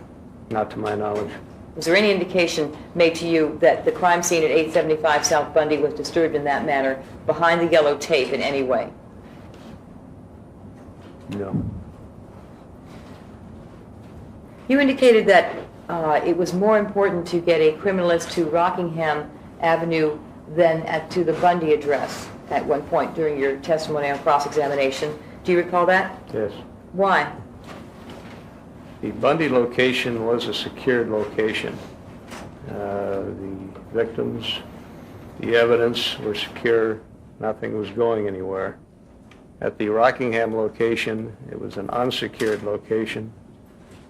There was a vehicle that was parked at that location with a possible blood stain on it that we wanted analyzed. It was parked partially blocking the street. Again, it was unsecured, and we needed that possible blood stain to be analyzed first. It just made sense because we'd had the other location secured. So we wanted the Rockingham thing out of the way, and that criminalist then was to proceed on to Bundy. Well, you indicated earlier that the Rockingham address was not a crime scene, and It was that not no crime a- scene log was generated for it because it was not a crime scene. Can you explain that? When I was at the location, it was not a crime scene. The criminalist, when I was there, well, the criminalist that was requested was there to only test the blood on the Bronco vehicle. I left before the criminalists arrived.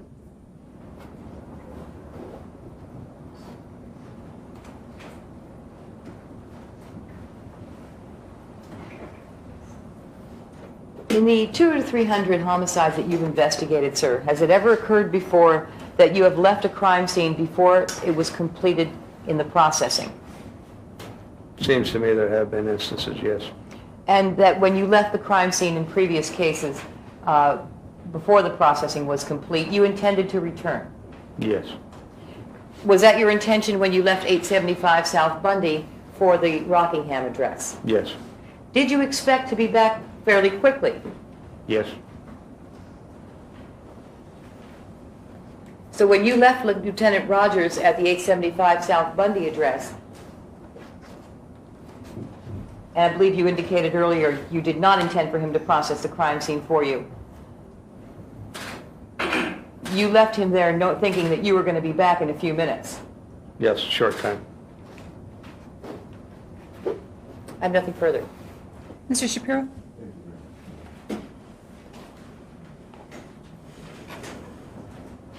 Detective, to your knowledge, does the Los Angeles Police Department employ more than one criminalist? Yes. And if you wanted two criminalists at two different scenes, would that be available to you? I don't know. Did you try? Did I try? Yes. No. You were present at the autopsy. Yes. You've talked to the coroner who conducted it. Yes. You were present and directed the crime scene photographs to be taken. Yes. You were present and directed the criminalist in his activities. Yes. And you later caused to be purchased a stiletto knife from Ross Cutlery. Is that correct? No. Did anyone from your department purchase a stiletto knife from Ross Cutlery? Yes. You're aware of that knife? Oh, yes. You've seen it? Yes. You've shared that with the criminalist? I'm sorry, shared it? Have you showed it to the criminalist? I don't know if it was shown to a criminalist or not. Did you show it to the coroner? No.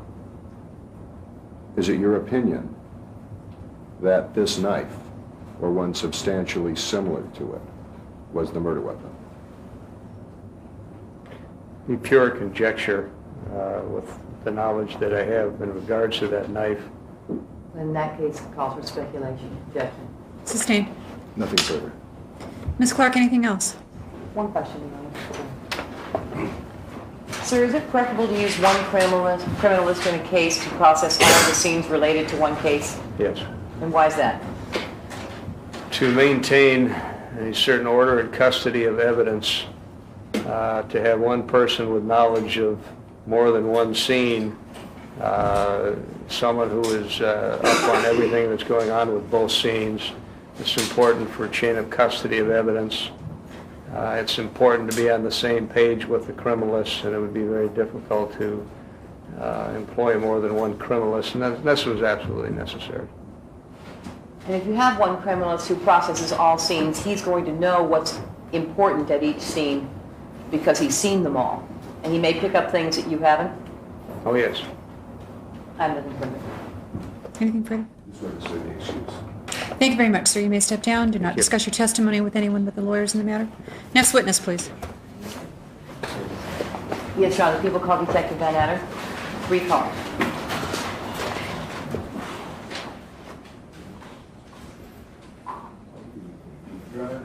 Yes. I would offer to stipulate that Detective Van Adder's testimony during motion to suppress and be incorporated and be made part of the record for the full. Is that agreeable, Ms. Clark? Yes, it is. Thank you, All counsel. right. Do we still need then to hear from Detective Van Adder? We do for just a few matters, actually.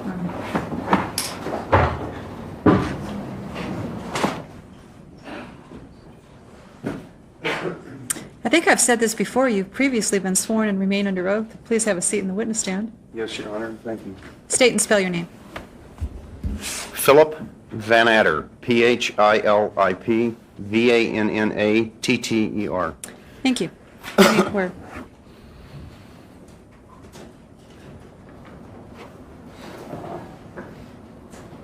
Sir, did you attend the autopsies of the victims in this matter, Ron Goldman and Nicole Simpson? Yes, I did. And in the course of that autopsy, sir, did you observe the coroner to recover blood from each of the victims' blood samples? Yes. Did you recover those vials from the coroner's lab and return them somewhere? Yes, I did. Those vials of blood samples that you recovered from each of the victims, how were they packaged when you recovered them? They were packaged in small glass vials with a purple top. Did they bear some number or description? Yes, they did. Can you tell us what that was? Certainly. They had the victims' names and the coroner case number that corresponds to their names on the vial.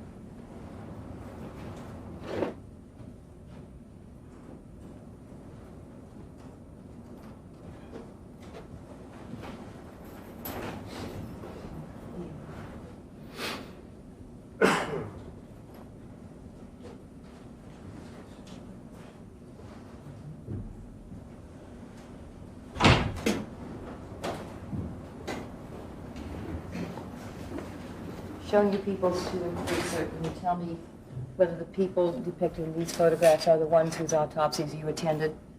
Yes, they are. Yes. And they are Ron Goldman and Nicole Brown Simpson. in people's 2 and 3 respectively, Your Honor. All right.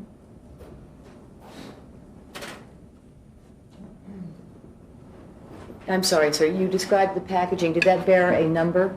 Yes, it did. What number was that? The coroner's case number for Mr. Goldman was 945135, and the number for Nicole Brown Simpson was 945136.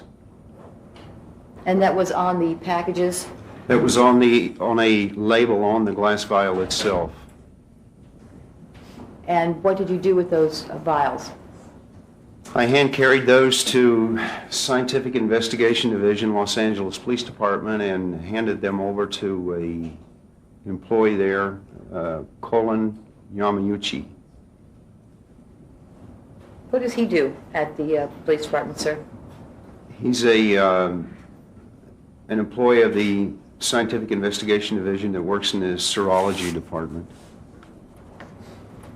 And on what date did you deliver those to him? That would have been the morning after the autopsy, would have been June the 15th.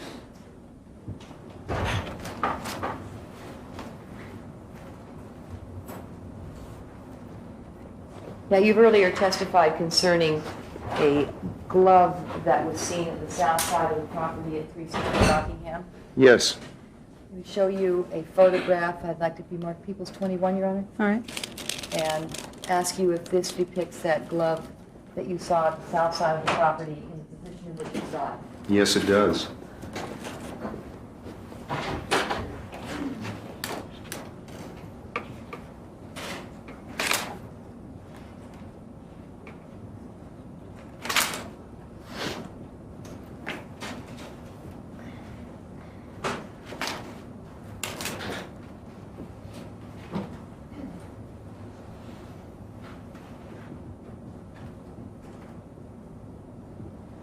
Now, you indicated that yesterday, sir, at approximately 7:30, you left the Rockingham address to secure a search warrant. That's correct. What time did you return to the Rockingham address? Shortly after 11:30 in the morning. And when you returned, did you see anyone outside the gates of the Rockingham address? Yes. Who did you see? I saw Mr. Howard Weitzman and Mr. Taff, Mr. Skip Taff. And where were they, if you recall? What gate? They were standing at the Rockingham gate along the north side of the gate.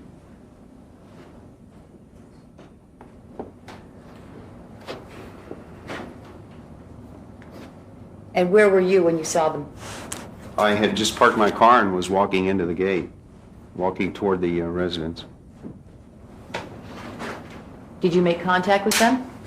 I spoke to Mr. Weitzman, yes, because I recognized him, and he spoke to me. After you spoke to Mr. Weitzman, what happened next? I continued into the residence with the search warrant, was there a short time, and I had left instructions with officers if Mr. Simpson arrived at the location to keep him from coming into the residence. And shortly after that period, while I was inside, I looked out and I saw Mr. Simpson at the location. Did you make contact with him, sir? Yes. When you made contact with him, did you notice anything unusual about either of his hands? Not at first. When I first made contact with him, he had handcuffs on. Shortly after making contact with him, I removed the handcuffs, and I noticed a bandage on his left hand, the left middle finger in the upper joint area. Now, at some point, did you and the defendant proceed downtown? Yes. Now, when I said Mr. Simpson, then I said the defendant. Do you see Mr. Simpson in court today? Yes, I do. Can you please point him out? Certainly. He's wearing the dark blue suit, seated at the end of the counsel table there. Indicating the defendant. And you transported him downtown? That's correct, yes. Did anyone else accompany you downtown? Yes, another detective from Robbery Homicide Division. And did anyone else meet you downtown at the same time?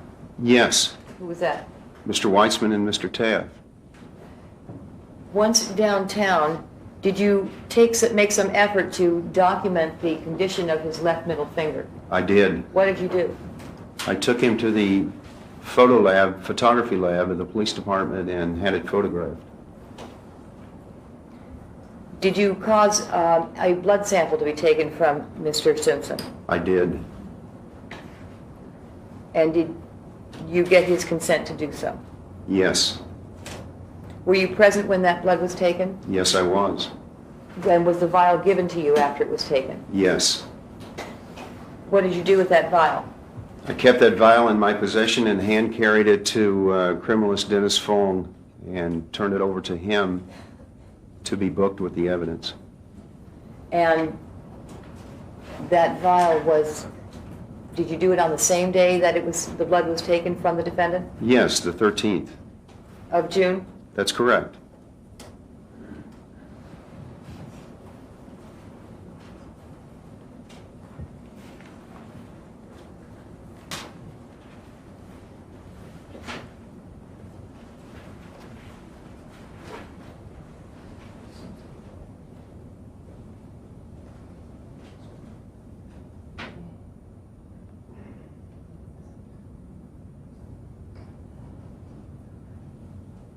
Okay. Yeah, Your Honor. All right.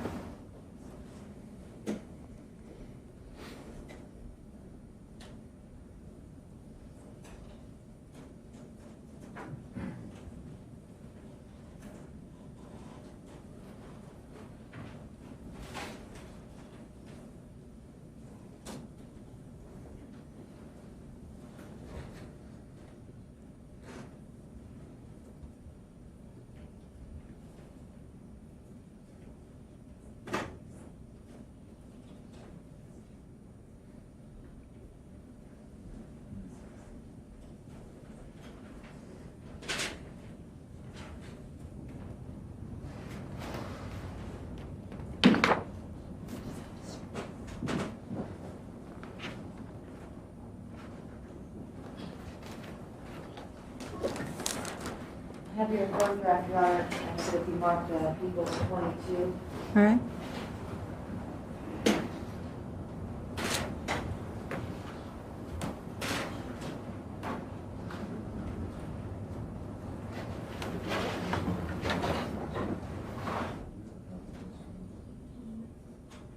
I don't have any photos.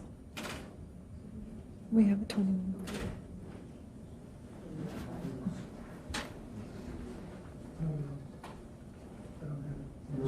Can we approach?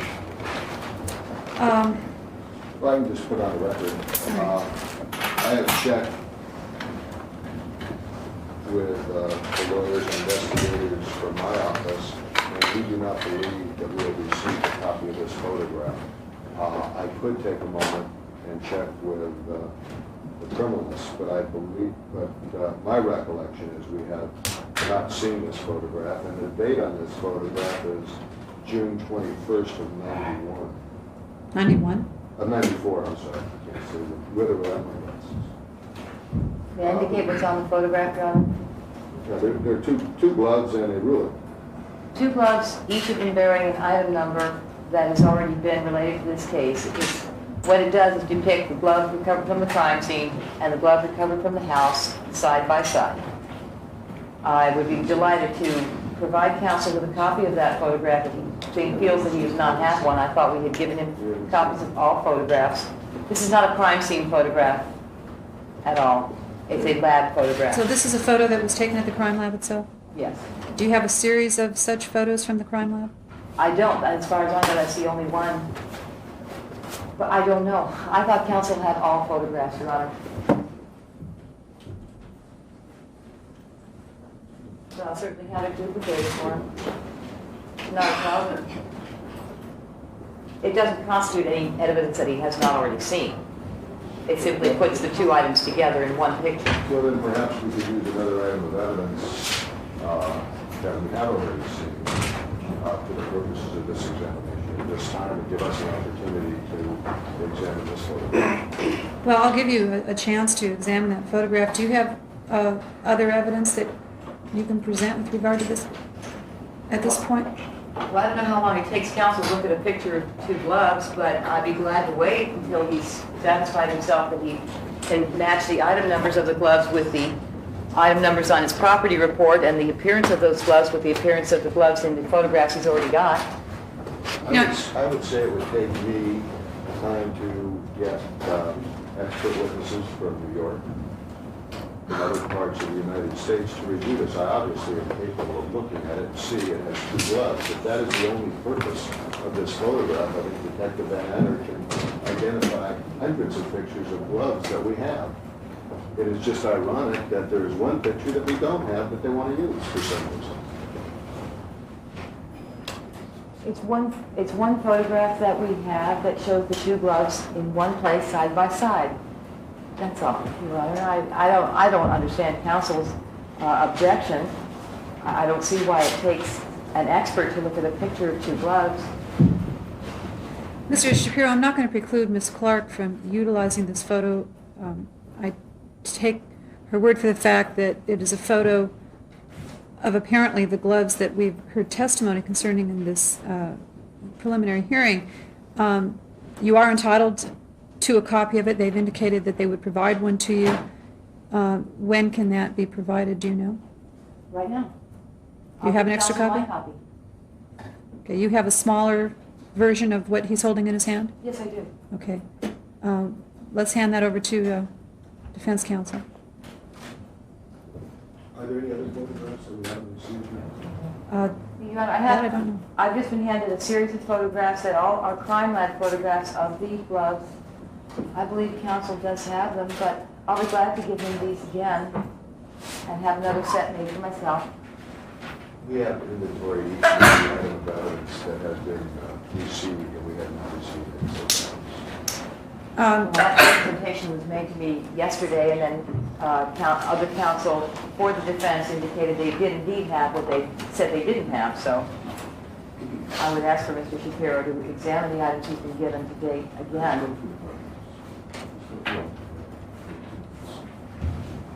Is that something you can do in a short period of time? Yeah. Look at your photographs. Well, how do we know when he has back in his office, Your Honor? I'm turning over all of these photographs that were taken at the crime lab. These are my only set, and ordinarily we order 2 sets, which would indicate to me that counsel has his. But in an abundance of caution, I'm going to turn them over again, and I'll get another set for myself. last time we got these, we got a bill of $4,000. May I proceed? Yes, let's proceed.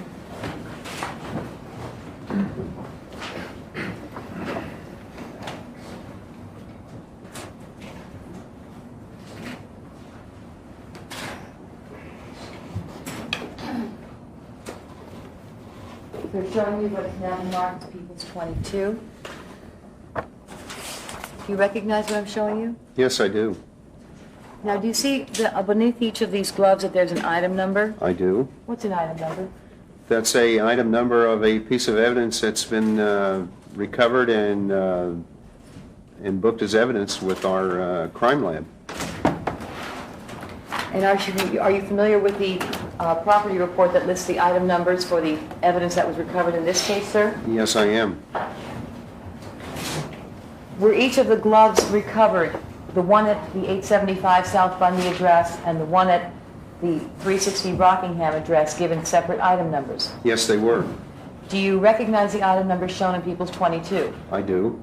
Can you tell us, sir, whether those are the item numbers that go to each of those respective addresses for each glove? Yes, item number 9 is a glove that was recovered at 360 Rockingham, and item 37 is a glove that was recovered at 875 South Bundy. Now, do items also receive a second number, a photograph number? They normally get what's called a C number that's issued by the photography department, and in the crime report, DR number is affixed also. For example, in the exhibit next to you, which is People's 19 in B, C, actually all of them, you see these numbers? Yes. Are those are photo numbers, sir, Yes. as opposed to item numbers? Yes.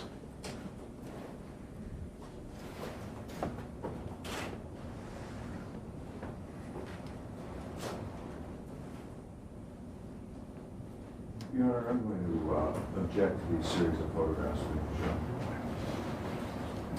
They're the rear sideline. Yes, will be heard in chambers. In chambers. There's not a realistic sidebar here in this courtroom with as many lawyers as we have. Well, I'll take the exhibit back. Pardon me? Shall I take the exhibit back? Sure. Exhibit back, reporter, please, and the attorneys.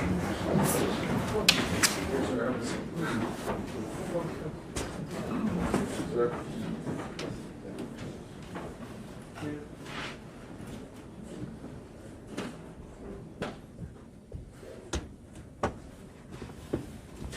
All right, we're again on the record in the case of People versus Simpson. The defendant is present with counsel. The people are represented. The detective's on the witness stand. Ms. Clark? The objection was overruled, Your Honor? That's correct. Thank you. Ask that the series of photographs be marked as People's 23. All right. So showing you People's 23. Can you tell us if you recognize what's being shown here? Yes, I recognize it. First of all, tell us what's in photograph A. Photograph A is a picture of Mr. Simpson's left hand, middle finger at the upper knuckle that that was taken at my direction in the photo lab. Does it accurately depict the condition of that knuckle as you saw it when you had the picture taken at Parker Center? Yes. Was there only one cut on that finger, sir?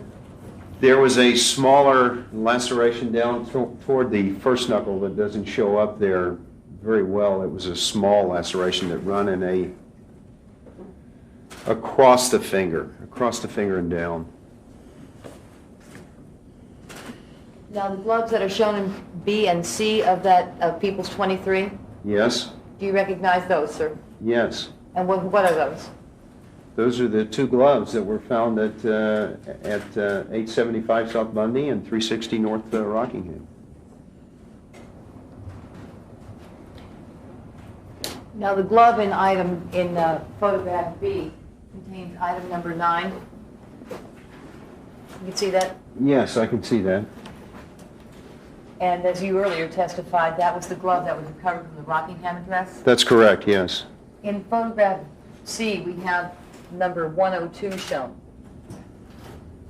as to that glove. Okay. Does that reflect a photo number or an item number? That reflects a photo number.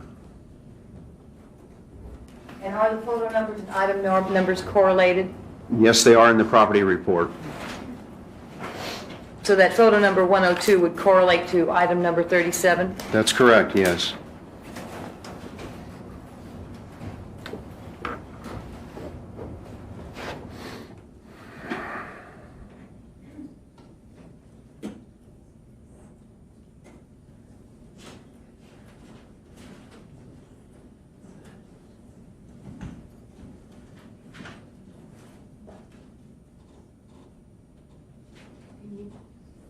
Describe the position of the glove as it's shown in photograph B. Is that palm up or is that the back of the hand up? That's the palm of the glove that's facing up.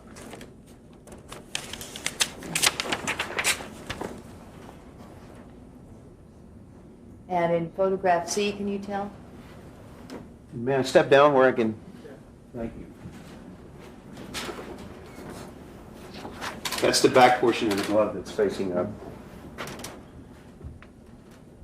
And in photograph 22, are these both palm up or are they palm down?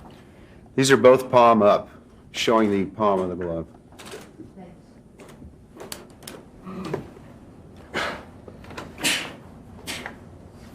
Did you observe the backs of the gloves, sir? The back of the hand of each glove? At what point? At any point. Have you ever observed them? I saw the gloves in their original location, and I was also present when the gloves were shown to the defense at Scientific Investigation Division. So during this period, yes, I have seen the back of them. Can you tell us if they're plain on the back or there's any kind of design on the back of the hand? There appears to be a rib design on the back of the glove, leading toward the back portion or wrist portion of the glove. You were gesturing with Straight, lines. straight lines. Thank you, sir. Nothing further. Cross.